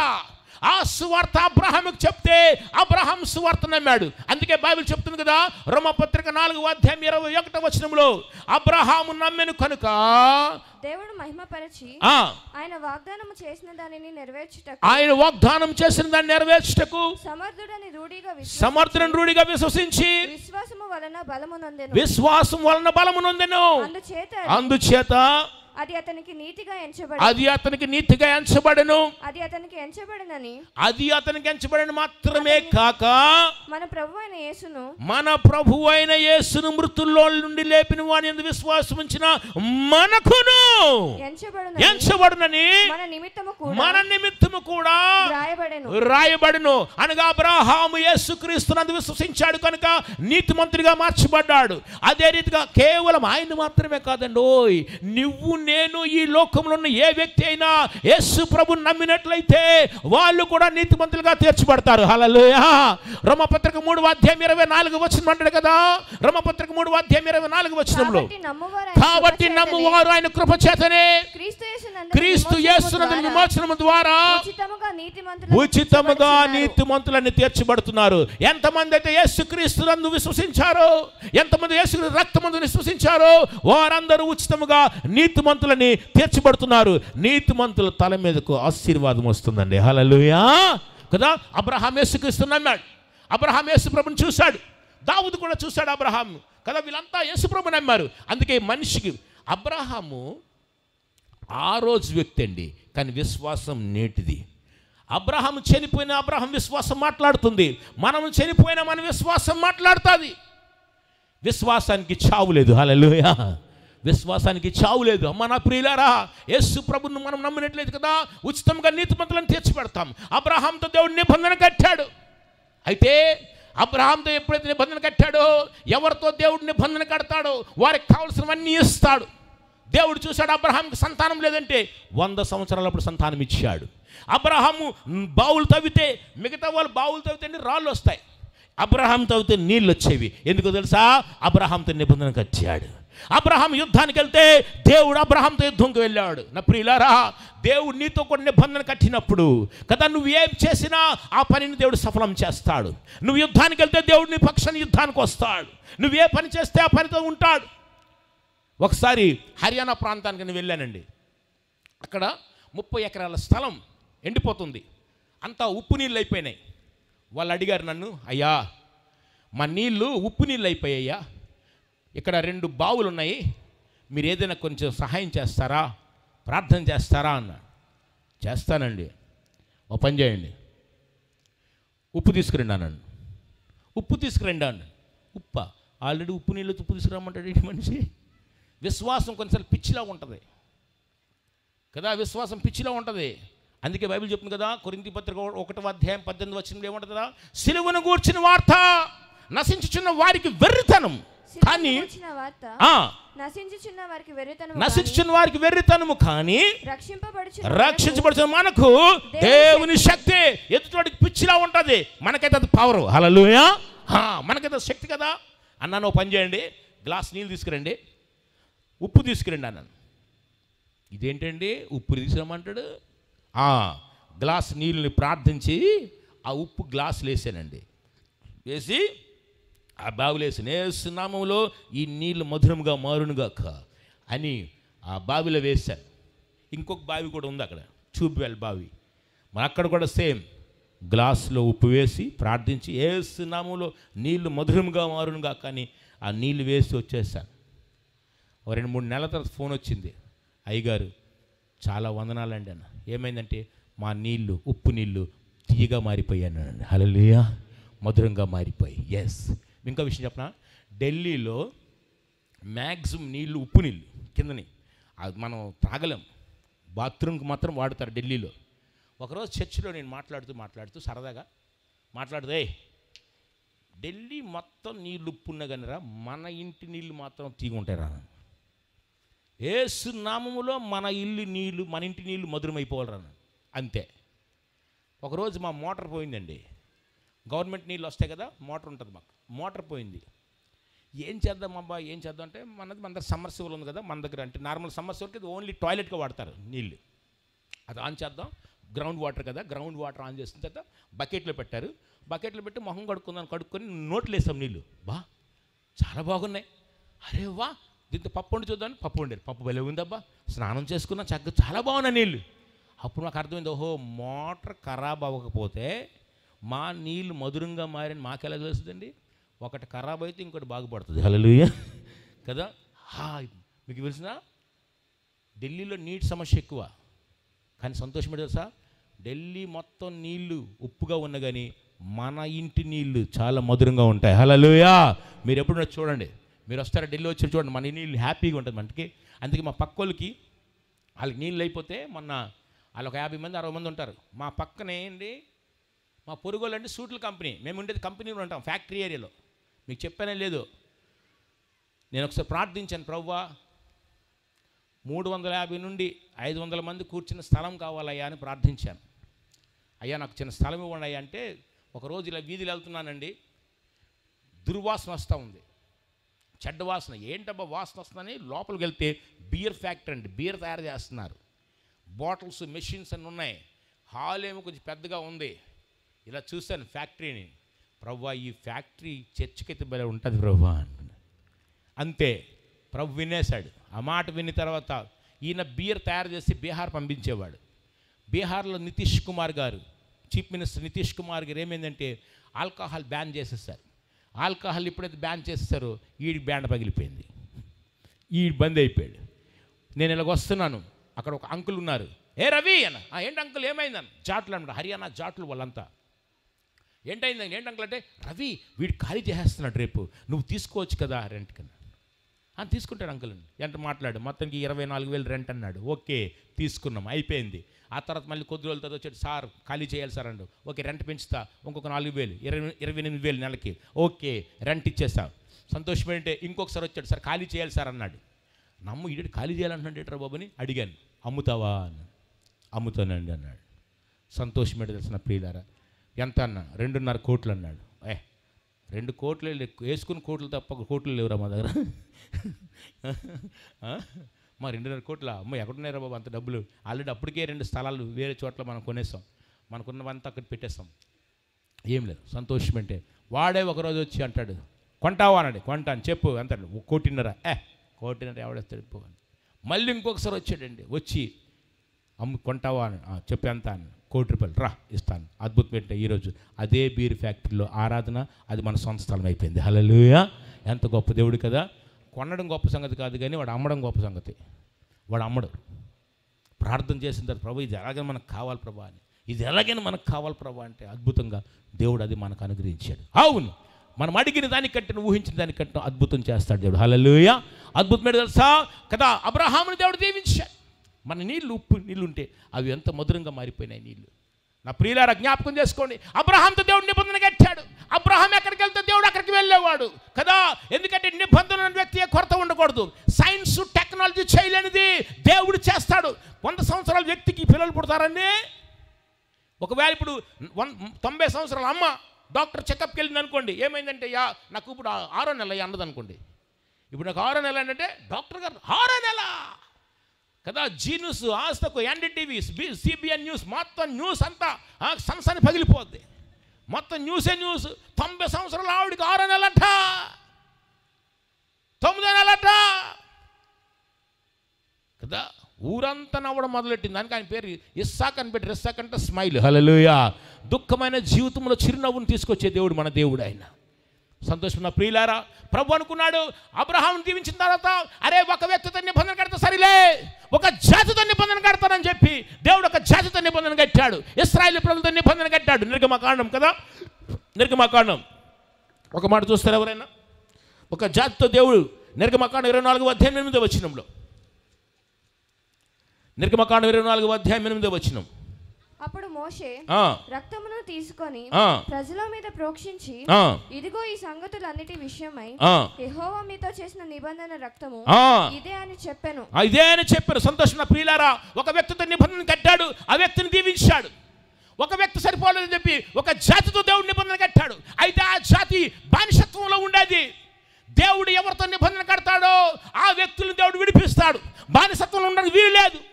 వాళ్ళు ఐగుప్తు దేశంలో బానిసత్వంగా ఉంటే దేవుడు మోషే అనే వ్యక్తిని పంపించి వాళ్ళని విడిపించాడు. నీతో నిబంధన కట్టినప్పుడు నువ్వెక్కడైనా ఇంకా బానిసత్వంలో ఉంటే దేవుడు నిన్ను కూడా విడిపించడానికి సిద్ధం. ఈరోజు చాలామంది కదా దురాత్మలకు బానిసత్వంలో ఉన్నారు, రోగానికి బానిసత్వంలో ఉన్నారు, అప్పులు కాడుకు బానిసత్వంలో ఉన్నారు, నిరాశకు బానిసత్వంలో ఉన్నారు. దేవుడు ఈ రాత్రి నేను విడిపించడానికి సిద్ధంగా ఉన్నాడు. హల్లెలూయా కదా. మోషేని పంపించాడు. మోషే నా ప్రజలను తీసుకురా అని చెప్పి వాళ్ళని విడిపించాడు. ఆ ఇశ్రాయేలు ప్రజలతో నిబంధన కట్టాడు కాబట్టి వాళ్ళని తీసుకొచ్చి 40 సంవత్సరాలు అరణ్యంలో నడిపించాడండి. కదా రాత్రికి వాళ్ళకి రాత్రి అగ్ని స్తంభంలోను పగలు మేఘ స్తంభంలో నడిపించాడు. బైబిల్ గ్రంథం చెప్తా ఉంది 40 సంవత్సరాలు అరణ్యంలో నడిపించినప్పుడు వాళ్ళకి ఏ కొరత లేదట. ఆహారమును పైనుండి పంపించాడు. ఆహారం మన్నా అన్నారు కదా. మన్నా అంటే ఏమిటి? మన్నా అంటే ఏంటండి? మన్నా అంటే ఏంటండి చెప్పాలి. మన్నా అంటే ఏంటి? మన్నా అంటే ఏంటి? మన్నా అంటే ఏమిటి? మన్నా అంటే మన్నా అంటేనే ఏమిటి? ఓకే, దాని పేరే ఏమిటి? హల్లెలూయా. దాని పేరే ఏమిటి? ఎందుకంటే పైనుంచి కిమ్మరించబడ్డది కదా. ఈడు అడుగుతాడు ఏంటిది అంటే ఆడండి ఇదేంటిది, దాని పేరే ఏంటి? అందుకే వాట్ ఇస్ మన్నా? వాట్ ఇస్ మన్నా? వాట్ ఇస్ మన్నా? వాట్ వాట్ ఇస్ మన్నా? వాట్ వాట్ ఇస్ మన్నా? వాట్ మట్లే వాట్ ఇస్ దిస్ అనంటే వాట్ ఇస్ దిస్, దాని పేరు వాట్. మన్నా అంటే వాట్, మన్నా అంటే మన్నా అంటే ఏంటి, దాని పేరు అది వాడికి తెలీదు. పైనుండి వచ్చిన కొన్ని మనకు అర్థం కావు. ఈవెన్ పరిశుద్ధాత్మ నింపబడినప్పుడు కదా, అపోస్తులు నింపబడినప్పుడు వీళ్ళందరూ మాట్లాడదు ఏంటిది ఏంటిది అన్నారు. అది ఏంటిది అలా క్వశ్చన్లో ఉండిపోద్ది. ఇప్పుడు నీ కుటుంబం దీవించబడితే ఇది ఎలా దీవించబడుతుంది, ఏంటిది, ఎలా దీవించబడుతున్నారు, వీళ్ళు ఎలాగొస్తున్నారు, ఇది అలా క్వశ్చన్లాగా ఉండిపోద్ది. పైనుండి వచ్చింది ప్రతిదీ ప్రశ్నలాగా ఉండిపోద్ది. హల్లెలూయా. పైనుంచి దేవుడు ఆహారం కుమ్మరించాడు. దేవదూతలు తినే ఆహారాన్ని కుమ్మరించాడు కదా. అందుకే ద్వితీయోపదేశకాండం 29వ అధ్యాయం 5వ వచనం అంటాడు కదా. ఏమంటాడంట? 40 ఏండ్లు ఆయన అనుగ్రహించు హృదయమును. 29:5 అమ్మా. నేను మీ దేవుడనైన యెహోవానని, నేను మీ దేవుడనైన యెహోవానని మీరు తెలుసుకొనున్నట్లు 40 సంవత్సరములు. ఎన్ని సంవత్సరాలండి చెప్పాలి? ఎన్ని సంవత్సరాలు? 40 సంవత్సరములు నేను మిమ్మును అరణ్యములో నడిపించి తిని. మీ బట్టలు మీ ఒంటి మీద పాతగిలిపోలేదు. మీ చెప్పులు మీ కాళ్ళను పాతగిలిపోలేదు. జ్ఞాపకం చేసుకున్న ప్రియులారా, 40 సంవత్సరాలు బట్టలు పాతగిలిపోలేదంట. ఇప్పుడు 5 సంవత్సరాల అమ్మాయి 40 సంవత్సరాలండి అరణ్యంలో నడిచిందండి. ఎన్ని సంవత్సరాలు అవుతాయండి? కోల విన్నలకు లెక్కలు బాగా చెప్పాలి త్వరగా. ఎన్నండి? 45 కదా. ఇప్పుడు 5 సంవత్సరాల అమ్మాయి ఫ్రాక్ వేసుకుంది. 5 సంవత్సరాల అమ్మాయి ఇప్పుడు ఫ్రాక్ వేసుకుని నడుస్తూ ఉంది. 5 సంవత్సరాలప్పుడు ఫ్రాకు 45 సంవత్సరాలకు వస్తుందా? కానీ బైబిల్ ఏం చెప్తుందట? మీ ఒంటి మీద వస్త్రములు పాతగిలలేదు అంటే ఏమైంది? ఈ పాప పెరుగుతున్న కొద్ది ఫ్రాక్ కూడా పెరుగుతూ ఉంది. హల్లెలూయా. ఎంత గొప్ప దేవుడు కదా. వాళ్ళు వేసుకున్న బట్టలు కూడా పెరుగుతున్నాయి. ఇప్పుడు 40 సంవత్సరాలు నువ్వు బట్టలు కొనకపోతే దుకాణాలు బంద్ అయిపోతాయి. ఏంటంటే వీళ్ళు కొనట్లేదేంటి? వాళ్ళ బట్టలు ఇప్పుడు కొత్తగా ఉన్నాయి. ఏంటంటే కొత్తగా ఉంటాయి. 5 సంవత్సరాల అబ్బాయి యాత్ర ప్రారంభించాడు. అరణ్యంలో 5 సంవత్సరాలు నడిచాడు. 40 సంవత్సరాలు నడిచాడు 5 సంవత్సరాల అబ్బాయి. 40 సంవత్సరాలు నడిచాడండి. 40 ఏళ్ళ తర్వాత అయ్యగారు వయసు ఎంత ఉంటుంది? 45 అవుతుంది కదా. మరి 5 సంవత్సరాలప్పుడు బూట్లు 40 సంవత్సరాలకు వస్తాయా? ఈ రోజుల్లో బూట్లు 3 రోజులకు 3 నెలలకు అరిగిపోతున్నాయి. అక్కడేముందంట? బూట్లు పాతికెళ్ళలేదే, చెప్పులు పాతికెళ్ళలేదే. ఏం జరిగింది? పాదం పెరుగుతున్న కొలది బూట్ కూడా పెరుగుతుంది. హల్లెలూయా. అనగా నువ్వు వేసుకున్న బట్టల్ని, నువ్వు వేసుకున్న చెప్పులను కూడా దేవుడు చూస్తాడు. తన తండ్రికి ఉన్న కోరిక తెలుసా? నువ్వు మంచి బట్టలు వేసుకోవాలి, నువ్వు మంచి భోజనం చేయాలి. హల్లెలూయా. ప్రతి తల్లిదండ్రులు ఏం కోరుకుంటారండి? మా బిడ్డలు మంచి బట్టలు వేసుకోవాలి. యేసుప్రభువు కూడా కాస్ట్లీ డ్రెస్ వేసుకునేవాళ్ళు. ఆయన భోజనం సూపర్ భోజనం చేసేవాళ్ళు, కాస్ట్లీ బట్టలు వేసుకునేవాళ్ళు. యేసయ్య బైబిల్ ఏం చెప్తుందంటే, అందుకే యేసుప్రభువుని సిలువలో వేసినప్పుడు ఇంత కాస్ట్లీ బట్టను చింపడం ముద్దురా, చీట్లు వేసుకుందాం, ఎవరికి వస్తే వాళ్ళు తీసుకుందాం అన్నారు. కాబట్టి నువ్వు మంచి కాస్ట్లీ బట్టలు కట్టుకోవడం దేవునికి ఇష్టం. హల్లెలూయా. నువ్వు మంచి భోజనం చేయాలి. యేసుప్రభువు ఒకసారి భోజనం లేకపోతే రెస్టారెంట్ నుంచి భోజనం తప్పించేవాళ్ళు. యోహాను సువార్త 4వ అధ్యాయంలో మాట రాయబడుతుంది కదా. శిష్యులు భోజనంకి వెళ్తే యేసయ్య సమరయ స్త్రీతో మాట్లాడుతున్నారు. శిష్యులు భోజనం కానీ హోటల్కి వెళ్ళారు, హోటల్ నుండి రెస్టారెంట్ నుండి భోజనం తీసుకొచ్చారు. నా ప్రియులారా, అందుకే నువ్వు మంచి భోజనం చేయాలి. హల్లెలూయా. మీ పక్కలు చెప్పండి అమ్మా, మీ పక్కలు చెప్పండి, దేవుడికి మంచి భోజనం అనుగ్రహించింది కాక ఈ సంవత్సరం. చెప్పండి, పక్కలు చెప్పండి. చెప్పండి. నాగాలాండ్ రొయ్యలు కాదులేండి, దేవుడు మిమ్మల్ని దీవించింది కాక. హల్లెలూయా కదా. అబ్రహాంతో దేవుడు నిబంధన కట్టాడు, అబ్రహాంకి అన్నీ ఇచ్చాడు. అబ్రహాం యేసు ప్రభువుని నమ్ముకున్నాడు. ఇశ్రాయేలు ప్రజలతో నిబంధన కట్టాడు, వాళ్ళకి కావాల్సినవన్నీ ఇచ్చాడు. చివరికి ఏమైంది తెలుసా? బానిసల బ్రతుకు నుండి ఈరోజు హై టెక్నాలజీలోకి తీసుకొచ్చాడు. ద టాప్ టెక్నాలజీ ఇప్పుడు ఇజ్రాయెల్. యుద్ధం వస్తే కదా 5 నిమిషాల్లో మొత్తం ఉన్న శాటిలైట్స్ని బ్లాస్ట్ చేసేస్తారు వాళ్ళు, సెకండ్స్లో, ఫ్రాక్షన్ ఆఫ్ సెకండ్స్లో. ద టాప్ టెక్నాలజీ ఉంది వాళ్ళకి. నా ప్రియులారా, జ్ఞాపకం చేసుకోండి, ఒకప్పుడు బానిసలుగా ఉన్న వాళ్ళు, ఒకప్పుడు అందరూ అసహించుకునే వాళ్ళు. అందుకే పౌలు భక్తుడు అంటాడు, రే మా వాళ్ళండి వీళ్ళు జగత్కే మూర్ఖండి అన్నాడు. పౌలు భక్తులు ఏమన్నాడంటే 1 కొరింథీ పత్రికలో, లోకములో వెర్రివారిని అన్నాడు. వీళ్ళంట లోకానికి వెర్రోళ్ళట.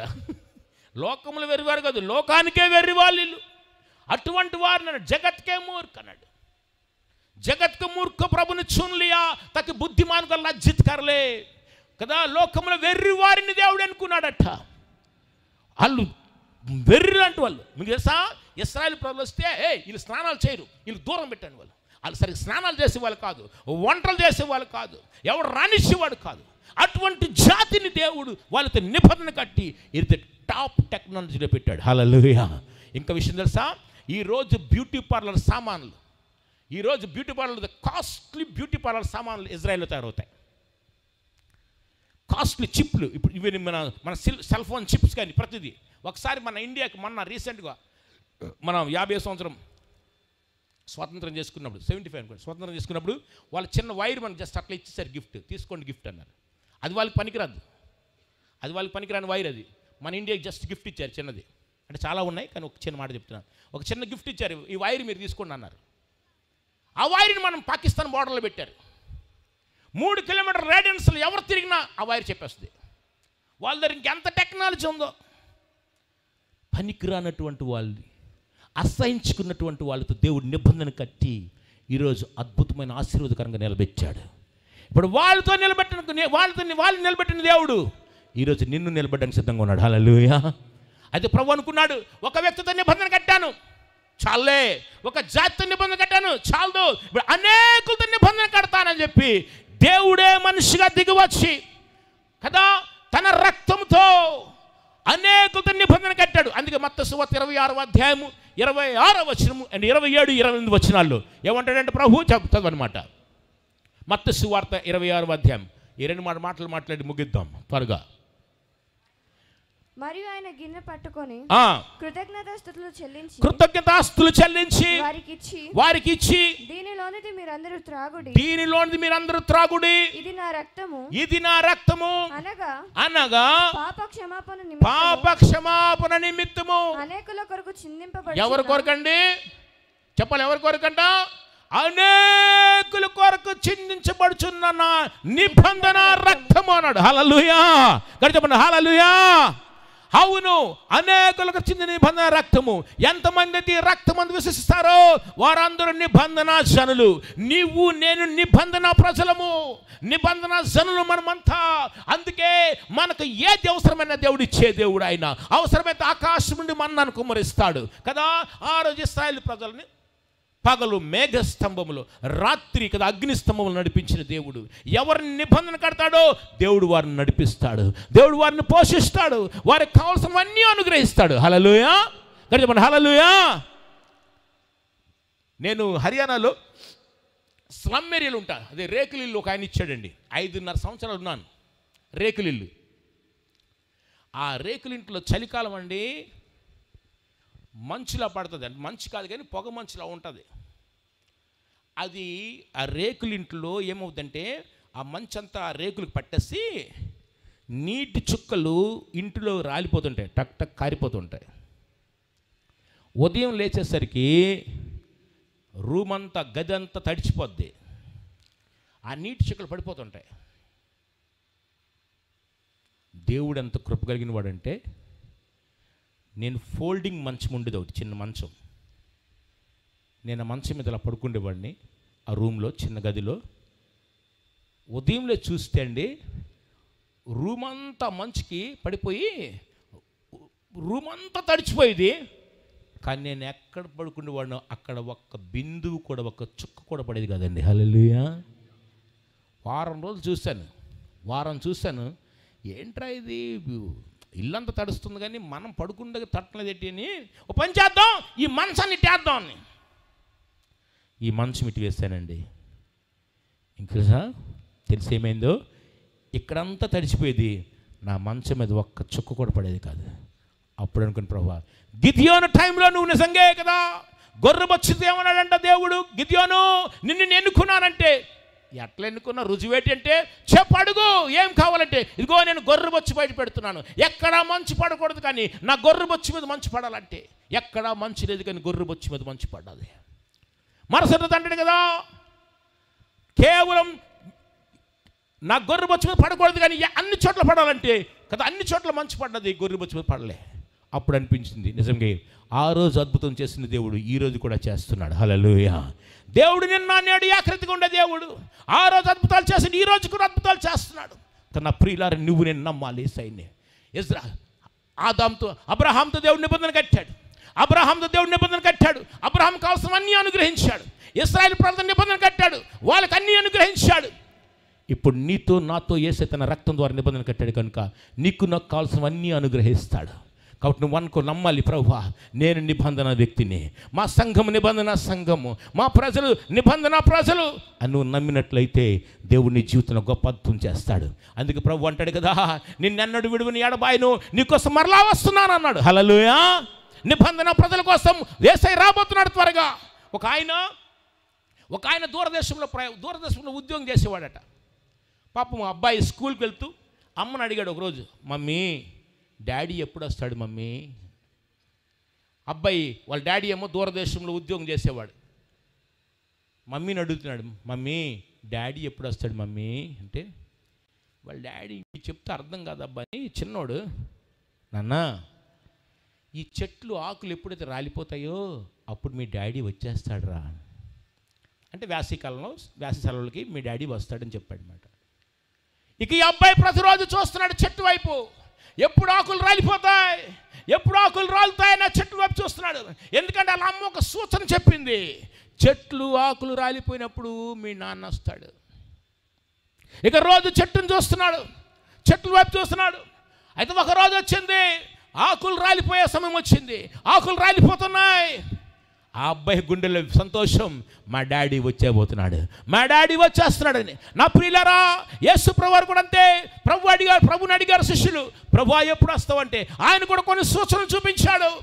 నేను వచ్చే ముందు భూకంపాలు కదులుతాయన్నాడు. అవును, అనేకమైన భూకంపాలు. నేను వచ్చే ముందు అబద్ధ బోధకులు లేస్తారన్నాడు, అనేకమైన అబద్ధ బోధకులు. నేను వచ్చే ముందు కదా సమస్తము ఖరీదైపోద్ది అన్నాడు. అన్ని కాస్టే కదా ప్రతిదీ. ఒకప్పుడు మటన్ 20 రూపాయలు ఉండేది, ఇప్పుడు 800 కదా. ఒకప్పుడు ఉల్లిపాయలు 2 రూపాయలు కేజీ, ఇప్పుడు ఎంత 60 రూపాయలు కేజీ. మొత్తం అన్ని రేట్లు పెరిగిపోయినాయి. నా ప్రియులారా, నేను వచ్చే ముందు ప్రభు ఏమన్నాడంట, నేను వచ్చే ముందు వాహనాలు ఒకదాని మీద ఒకటి వెళ్తాయన్నాడు. అవును, పైనుంచి మెట్రో వెళ్ళిపోతుంది, కింద నుండి బస్సు వెళ్ళిపోతుంది. హల్లెలూయా. నేను వచ్చే ముందు మనుషులు పక్షిగూడుల్లో కట్టుకుంటారన్నాడు యోబద్య గ్రంథంలో కదా. నేను వచ్చే ముందు మనుషులు పక్షిగూడులో కట్టుకుంటారన్నాడు. ఏంట్రా పక్షిగూడు? అపార్ట్మెంట్లు. బాపురే బాపు, మీరు చూస్తే ఢిల్లీలో చూస్తే నోయిడా, గుడ్గాం చూస్తే అపార్ట్మెంట్స్. ఈవెన్ దుబాయ్లో కదా ఎక్కడ చూసిన అపార్ట్మెంట్ పెద్ద పక్షిగూడులా ఉంటాయి. ఆడు ఆకాశానికి సంబంధం లేదు, భూమికి సంబంధం లేదు. మనిషికి ఆకాశంతోనే సంబంధం ఉండాలి, భూమితోనే సంబంధం ఉండాలి కదా. పక్షిగూడులా ఉంటాయి.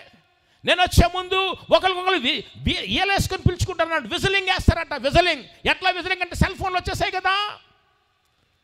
నేను వచ్చే ముందు శాటిలైట్స్ ఎక్కువైపోతాయి, న్యూస్ ఛానల్స్ ఎక్కువైపోతాయి అన్నాడు కదా.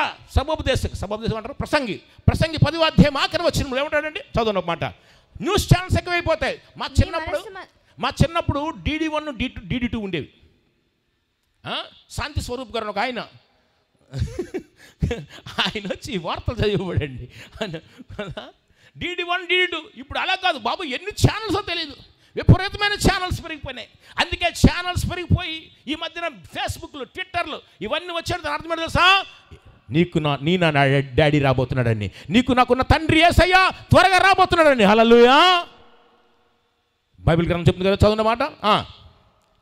నీ పడక గదిలోనైనను ఐశ్వర్యవంతులను శపించవద్దు.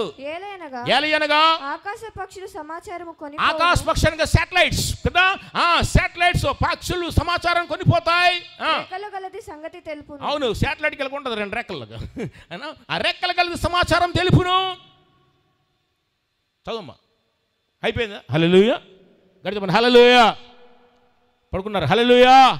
ఈ ఆఖరి రోజుల్లో కదా న్యూస్ ఛానల్స్ ఎక్కువైపోతాయి, శాటిలైట్స్ ఎక్కువైపోతాయి. అంతేకాదు బైబిల్ ఏముందంటే రథములు రాజమార్గములో అతి వేగంగా పరిగెడుతున్నాయి అన్నాడు. రథములు రాజమార్గంలో, నహూం గ్రంథంలో కదా, రథములు వేగంగా పరిగెడుతున్నాయంట.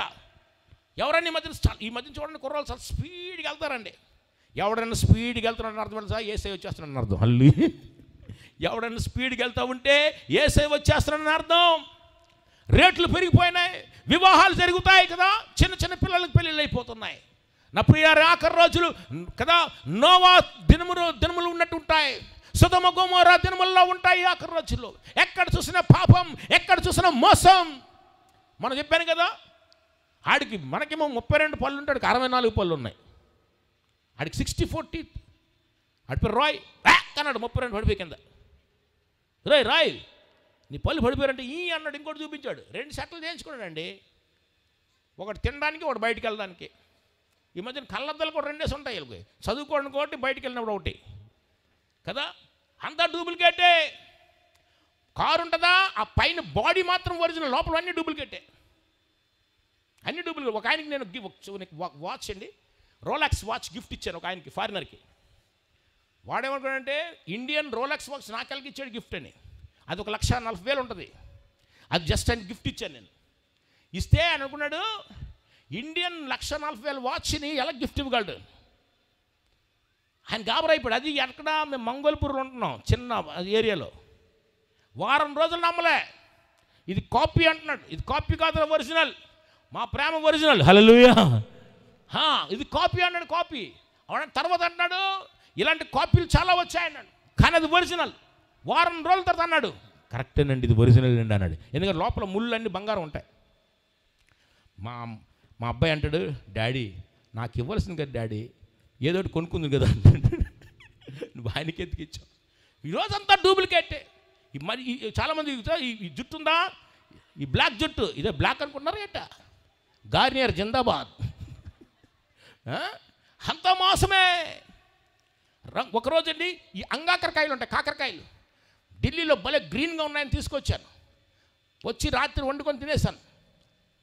పెళ్ళి కాకముందు జ్వరం వచ్చేసింది. ఏంటి తిన్నాను రాత్రి, కాకరకాయలు తింటే బాగుంటుంది కదా చూస్తే అవన్నీ ఫుల్ కలర్ కొట్టున్నాయండి. కూరగాయలకు రంగేసి అమ్మేస్తున్నారు.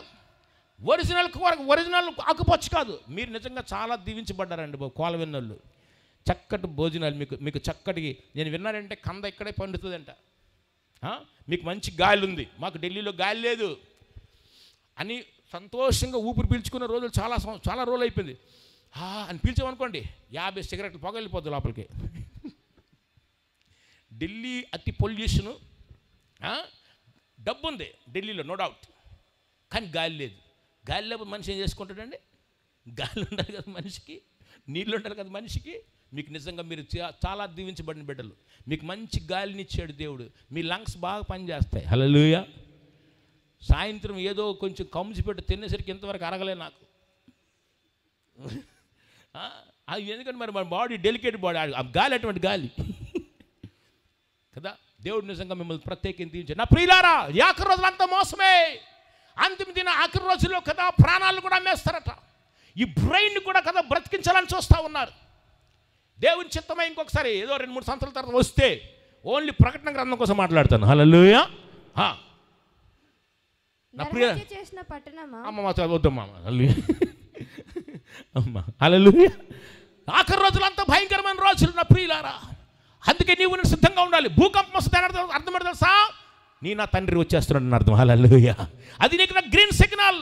భూకంపాలు వస్తున్నాయంటే అర్థం ఏంటంటే గ్రీన్ సిగ్నల్. అది తెగుళ్ళు వస్తున్నాయంటే, కరోనా వస్తుందంటే అర్థం ఏంటి తెలుసా, అది గ్రీన్ సిగ్నల్స్. నీకు నాకు తండ్రి రాబోతున్నాడండి. కాబట్టి నీవు నన్ను త్వరపడాలి. హల్లెలూయా. యేసయ్య మధ్యాకాశానికి వచ్చినప్పుడు కదా, ఒకవేళ ఈరోజు వచ్చి అనుకుందాం, బహుశా ఈరోజు రాడలేండి, గాబరపడద్దు. ఒకవేళ వస్తే కదా ఈ బట్టలకు ఉండిపోతే మనం మార్పు చెందుతాం. కొరింథీ పత్రిక 15:52 వచ్చినట్టు కదా, కనురెప్ప పాటులో నువ్వు మార్పు పొందుతావు. అవును, ఈ శరీరం మహిమ శరీరంగా మారిపోద్ది. ఈ దీన శరీరాన్ని దేవుడు తన మహిమ శరీరంగా మార్చేసుకుంటాడు. బట్టలు కూడా ఉండిపోతాయి. అమ్మ జ్ఞాపకం చేసుకోండి, ఆ రోజు చాలా వింత విశేషాలు ఉంటాయి, వింతగా ఉంటుంది. ఇప్పుడు అమ్మగారు, మా పాస్టర్ గారు తన మెడికల్ డిపార్ట్మెంట్ అనుకుందాం, ఎవరికో ఇంజక్షన్ ఇస్తుందండి. ఇలా ఇంజక్షన్ ఇచ్చింది. సడన్గా యేసయ్య మధ్యాకాశానికి వచ్చేసాడు. అమ్మగారు ఏం చేస్తారండి, పైకి వెళ్ళిపోతారు కదా. అమ్మగారు పైకి వెళ్ళిపోయారు అనుకోండి, ఇంజక్షన్ ఉండిపోతుంది. మనిషి వెళ్ళిపోతాడు, అది ఇంజక్షన్ ఉంటుంది. ఇప్పుడు ఎవరికైనా హార్ట్ సర్జరీ అవుతుంది, హార్ట్ సర్జరీ మ్యాక్సిమం మన చర్చిల్లో, మన హాస్పిటల్స్లో మన క్రైస్తవ పిల్లలు ఉన్నారు. ఎక్కువ మంది డాక్టర్లు, నర్సెస్ మన క్రైస్తవులే, విశ్వాసులు ఎక్కువ మంది అనుకుందాం. మన విశ్వాసులు డాక్టర్స్ ఎవరినో కోసారు, హార్ట్ సర్జరీ అవుతుంది, ఇలా కోసారండి, ఇలా గుండు కోసారండి, ఇలా ఓపెన్ అయింది. ఇంతలో మధ్యాకాశంలో బోర్ ఉంది, మధ్యాకాశంలో యేసయ్య వచ్చేసాడు. యేసయ్య మా డాడీ వచ్చారని మనం వెళ్ళిపోతాం కదా. డాక్టర్ అమ్మగారు వెళ్ళిపోయారు, నర్సమ్మ గారు వెళ్ళిపోయారు, అందరూ వెళ్ళిపోయారు. ఎవడు లేడు రాయికి ఓపెన్ అయిపోయింది. హమ్మరింగ్ అంతా ఓపెన్ అయిపోయింది పని. ఆ రోజు అన్ని గుండెలు ఓపెన్ అయిపోతాయో కదా.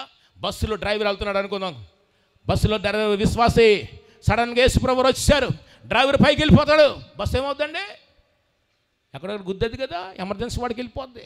అందుకే కొంతమంది ఈ పైలట్ క్రిస్టియన్ అయితే అవిశ్వాసి పైలట్ని పంపిస్తారట. వాళ్ళకి తెలుసు యేసుప్రభువు ఒకవేళ వచ్చేస్తే ఈ పైలట్ వెళ్ళిపోతాడు కదా, ఫ్లైట్ కోలవెల్లో పడిపోద్ది కదా. అందుకే ఇప్పుడు ఆటో పైలట్ పెట్టుకుంటాడండి. ఆటో పైలట్లో నా ప్రియులారా జ్ఞాపకం చేసుకోండి, ఆఖరి రోజులు చాలా భావేక్షంగా ఉంటుంది. గర్భిణీ స్త్రీకి శ్రమ అన్నాడు. గర్భిణీ స్త్రీ ఏమవుతుందంటే గర్భం చీలిపోయి బిడ్డ బయటకు వచ్చేస్తాడు. చిన్నపిల్లలు దేవునికి తెలుస్తాం కనుక చిన్నపిల్లలకి వేరే ప్లేస్లో పెడతాడు దేవుడు. ఆఖరి రోజులు చాలా భయంకరంగా ఉంటాయి నా ప్రియులారా. యేసయ్య రాకడ సమీపించింది, ప్రవచనాలు నెరవేరుతూ ఉన్నాయి. ఎటు చూసినా కదా వాక్యం నెరవేరుతూ ఉంది. యుద్ధాలు, ఎటు చూసినా యుద్ధాలే. ఇప్పుడు ప్రపంచం మొత్తంలో 90 దేశాల కంటే యుద్ధం జరుగుతూ ఉంది.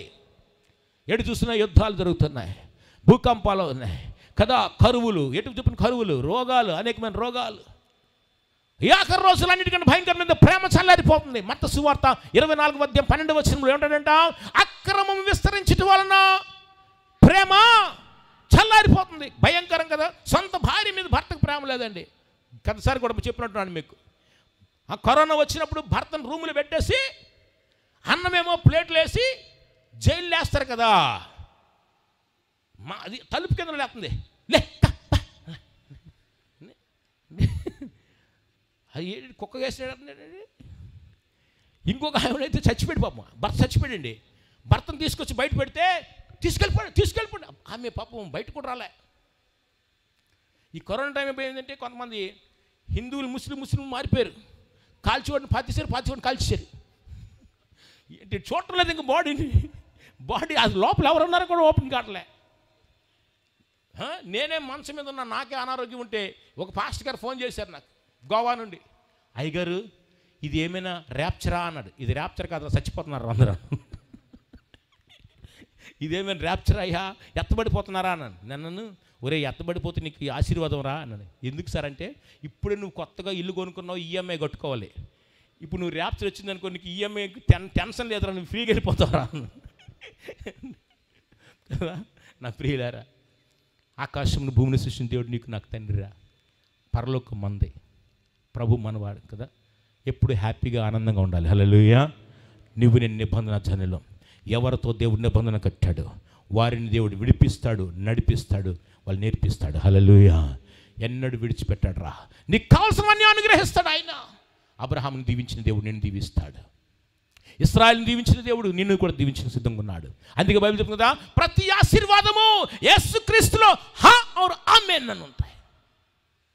ప్రతి ఆశీర్వాదము యేసుక్రీస్తులో. యేసుక్రీస్తు మన ఇంటికి వచ్చినప్పుడు కదా సర్వాశీర్వాదాలు మన ఇంట్లో ఉంటాయి. అందుకంటాడు క్రొత్త నిబంధన పాత నిబంధన కంటే శ్రేష్టమైన నిబంధన.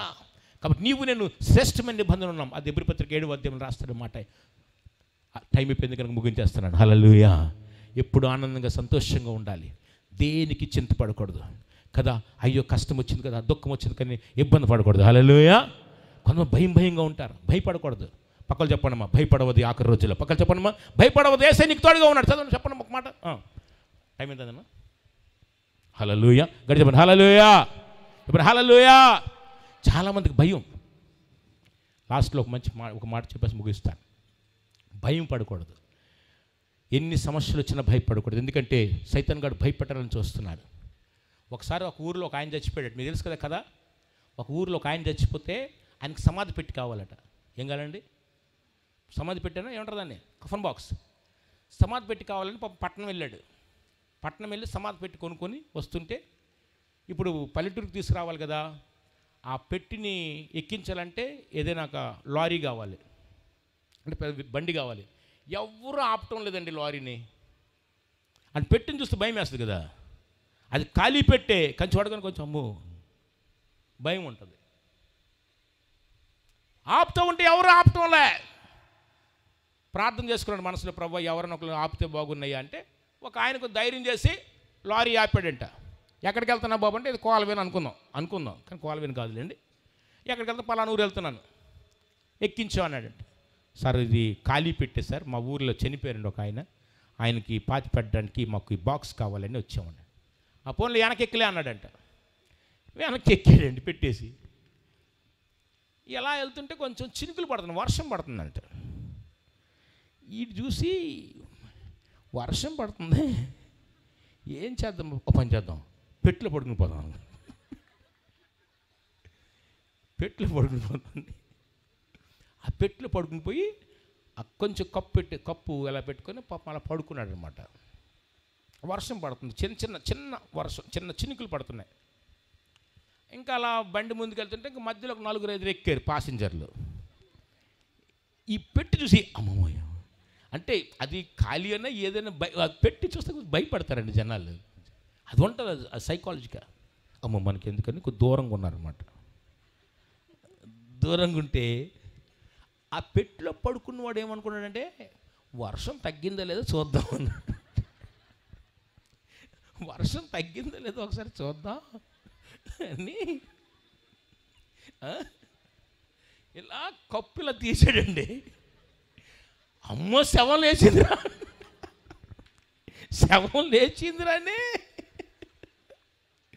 లుంగీలు ఎత్తుకొని గెంతు పరిగెడుతున్నారండి. ఒక్కొక్కడు పరిగెడుతుంటే ఈ పెట్టులోడికి అర్థం కాక ఏమైంది, నీళ్ళు లేచి వాళ్ళ వెనక పరిగెడుతుండే.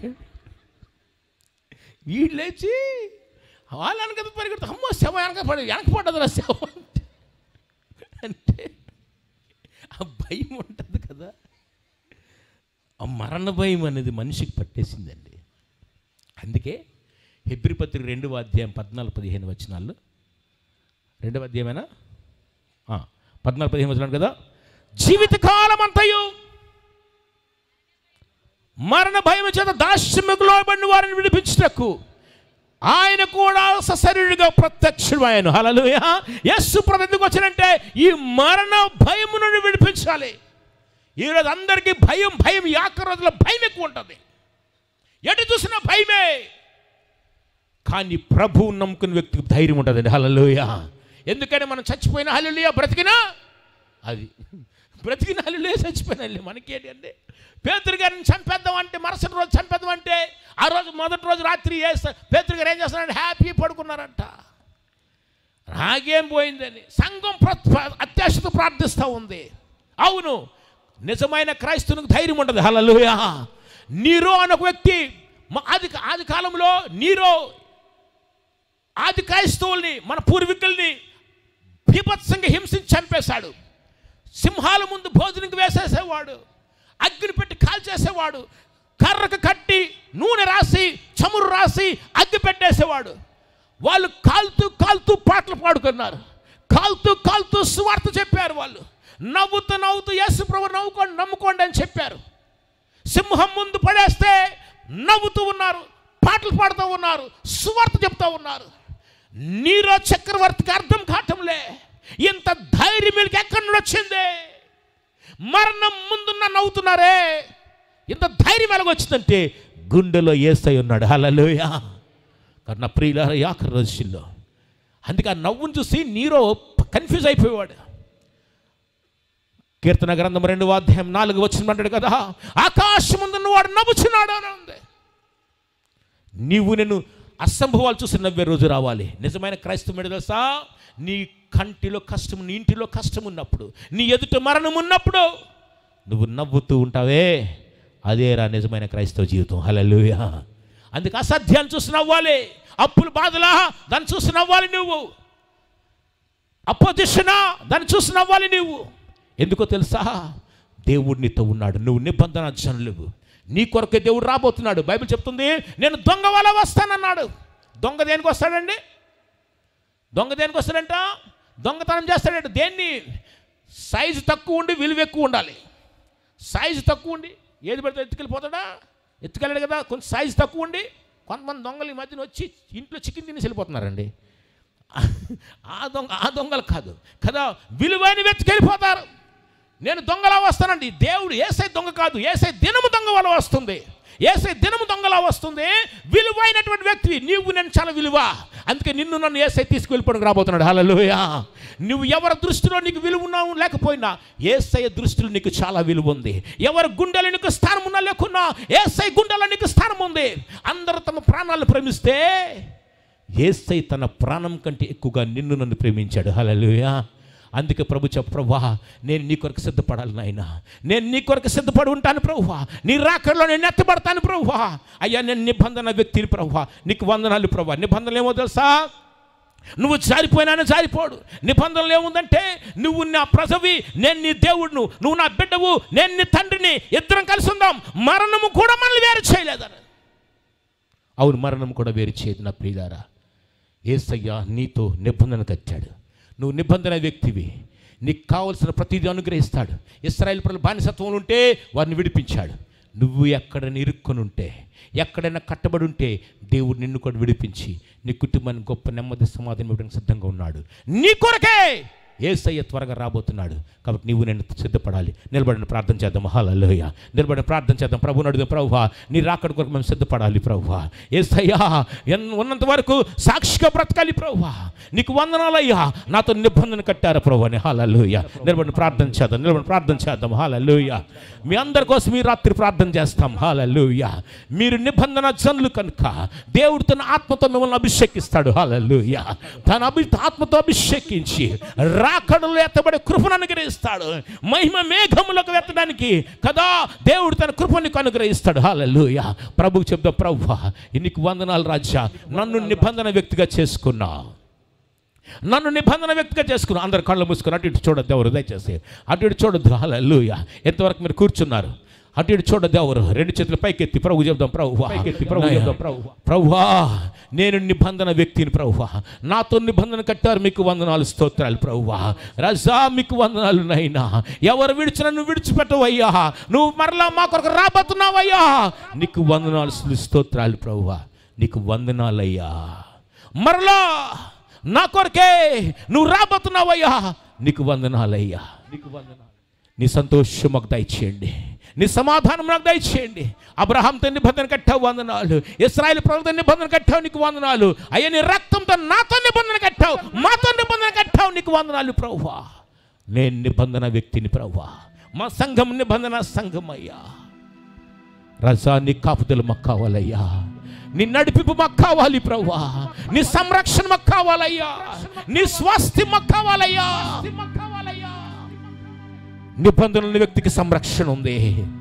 నిబంధనలు ఉన్న వ్యక్తికి శిక్షణ ఉంది. నిబంధనలు ఉన్న వ్యక్తికి స్వాస్థ్యం ఉంది. దేవునికి స్వాస్థ్యం అనుగ్రహిస్తాడు. హల్లెలూయా, హల్లెలూయా, హల్లెలూయా. నా అందరి వెనక నా వెనక చెప్పనమ్మా, యేసయ్యా. నా వెనక చెప్పండి, యేసయ్యా నీకు వందనాలయ్యా. నాతో నీ రక్తం ద్వారా నిబంధన కట్టారు, వందనాలయ్యా. యేసయ్యా నన్ను మమ్ము మీరు నడిపించండి అయ్యా, మీకే వందనాలయ్యా. స్తోత్రం రాజా. నీ రాకడ కొరకు నన్ను సిద్ధపరచండి అయ్యా. నన్ను సాక్షిగా వాడుకోండి అయ్యా. యేసయ్యా ప్రతి వేదన, ప్రతి రోగము, ప్రతి రుగ్మత తొలగించండి, తొలగించండి. యేసు నామములో నా కుటుంబములో నెమ్మది, అద్భుతము కలుగునుగాక. యేసు నామములో ఆమేన్, ఆమేన్.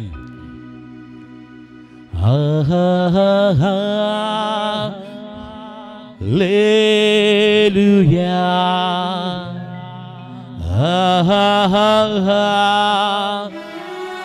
హల్లెలూయా,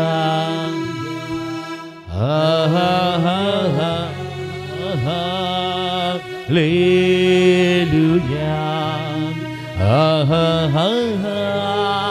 హల్లెలూయా, హల్లెలూయా,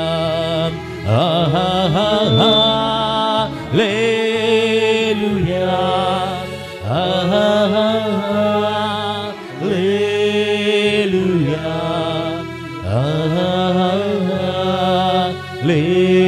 హల్లెలూయా. మీకోసం ప్రార్థిస్తుండగా నూనె ఎక్కడుందండి? ఒకరి తర్వాత ఒకరు లైన్గా వస్తే మేము అందరి కొరకు మేము ప్రార్థన చేస్తాం. ఈ రాత్రి దేవుడు తన రక్తంతో నిబంధన కట్టాడు, తన ఆత్మతో మిమ్మల్ని అభిషేకిస్తాడు. అందరూ కూడా లైన్గా ఇలా వస్తే ఒక్కసారి వచ్చిన వాళ్ళు రెండోసారి రావద్దు దయచేసి.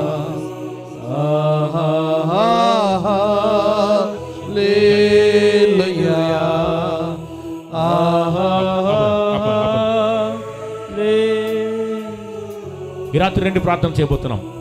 ఎవరికైనా కానీ ఇంకా బలహీనత ఉంటే, ఎవరికైనా ఇంకా అనారోగ్యం ఉన్నట్లయితే, ఇంకా నిరాశ, నిస్పృహ, దుఃఖంలో ఉన్నట్లయితే జ్ఞాపకం చేసుకోండి. కడుపులో నొప్పి ఉంటే మీ చేయి కడుపు మీద పెట్టండి. ఒళ్ళంతా నొప్పులు ఉంటే మీ చేయి తల మీద పెట్టండి. నడుము మీద నొప్పి ఉంటే నడుము మీద చేయి పెట్టండి. కళ్ళు సరి కనిపించకపోతే మీ చేయి కళ్ళు మీద పెట్టుకోండి. నిరాశ, నిస్పృహ, దుఃఖంలో ఇంకా ఉన్నవారు ఉంటే మీ చేయి తల మీద పెట్టండి. హల్లెలూయా. మీకోసం నేను ప్రార్థన చేస్తున్నాను. మీ అనారోగ్యాన్ని దేవుడు తొలగిస్తాడు. హల్లెలూయా, హల్లెలూయా, హల్లెలూయా, హల్లెలూయా. రాజానికి వందనాలు, స్తోత్రం ప్రభువా. అద్భుతకరుడా, ఆశ్చర్యకరుడా, నీకు వందనాలు రాజా. ఈ ప్రజలు నీ నిబంధన ప్రజలయ్యా. నీ నిబంధన జనుల్లో అనారోగ్యం ఉండడానికి వీల్లేదు రాజా. నువ్వు పొందిన గాయముల వల్ల మాకు స్వస్థత ప్రభువా. నజరేయునేసు నామములో ప్రతి రుగ్మత, ప్రతి బలహీనత యేసు నామములో విడిచిపెట్టి వెళ్ళిపోవుగాక. ప్రతి కంటు తెగిపోవుగాక. అనారోగ్యం విడిచిపెట్టి వెళ్ళిపోయేస్తున్నాము. యేసయ్య పొందిన గాయముల వల్ల స్వస్థత. ఈ దేహము పరిశుద్ధాత్మ మందిరము. అనారోగ్యమా నీకెటువంటి అధికారము లేదు, నీకెటువంటి అధికారము లేదు ఈ దేహంలో ఉండటానికి. నజరేయుని యేసు నామములో ప్రతి అనారోగ్యమా విడిచిపెట్టి వెళ్ళిపోయేస్తున్నాము. స్వస్థత కలుగునుగాక, స్వస్థత కలుగునుగాక. యేసు నామములో స్వస్థత కలుగునుగాక. అగ్ని అగ్ని అగ్ని అగ్ని అగ్ని అగ్ని తగలేస్తున్నాము.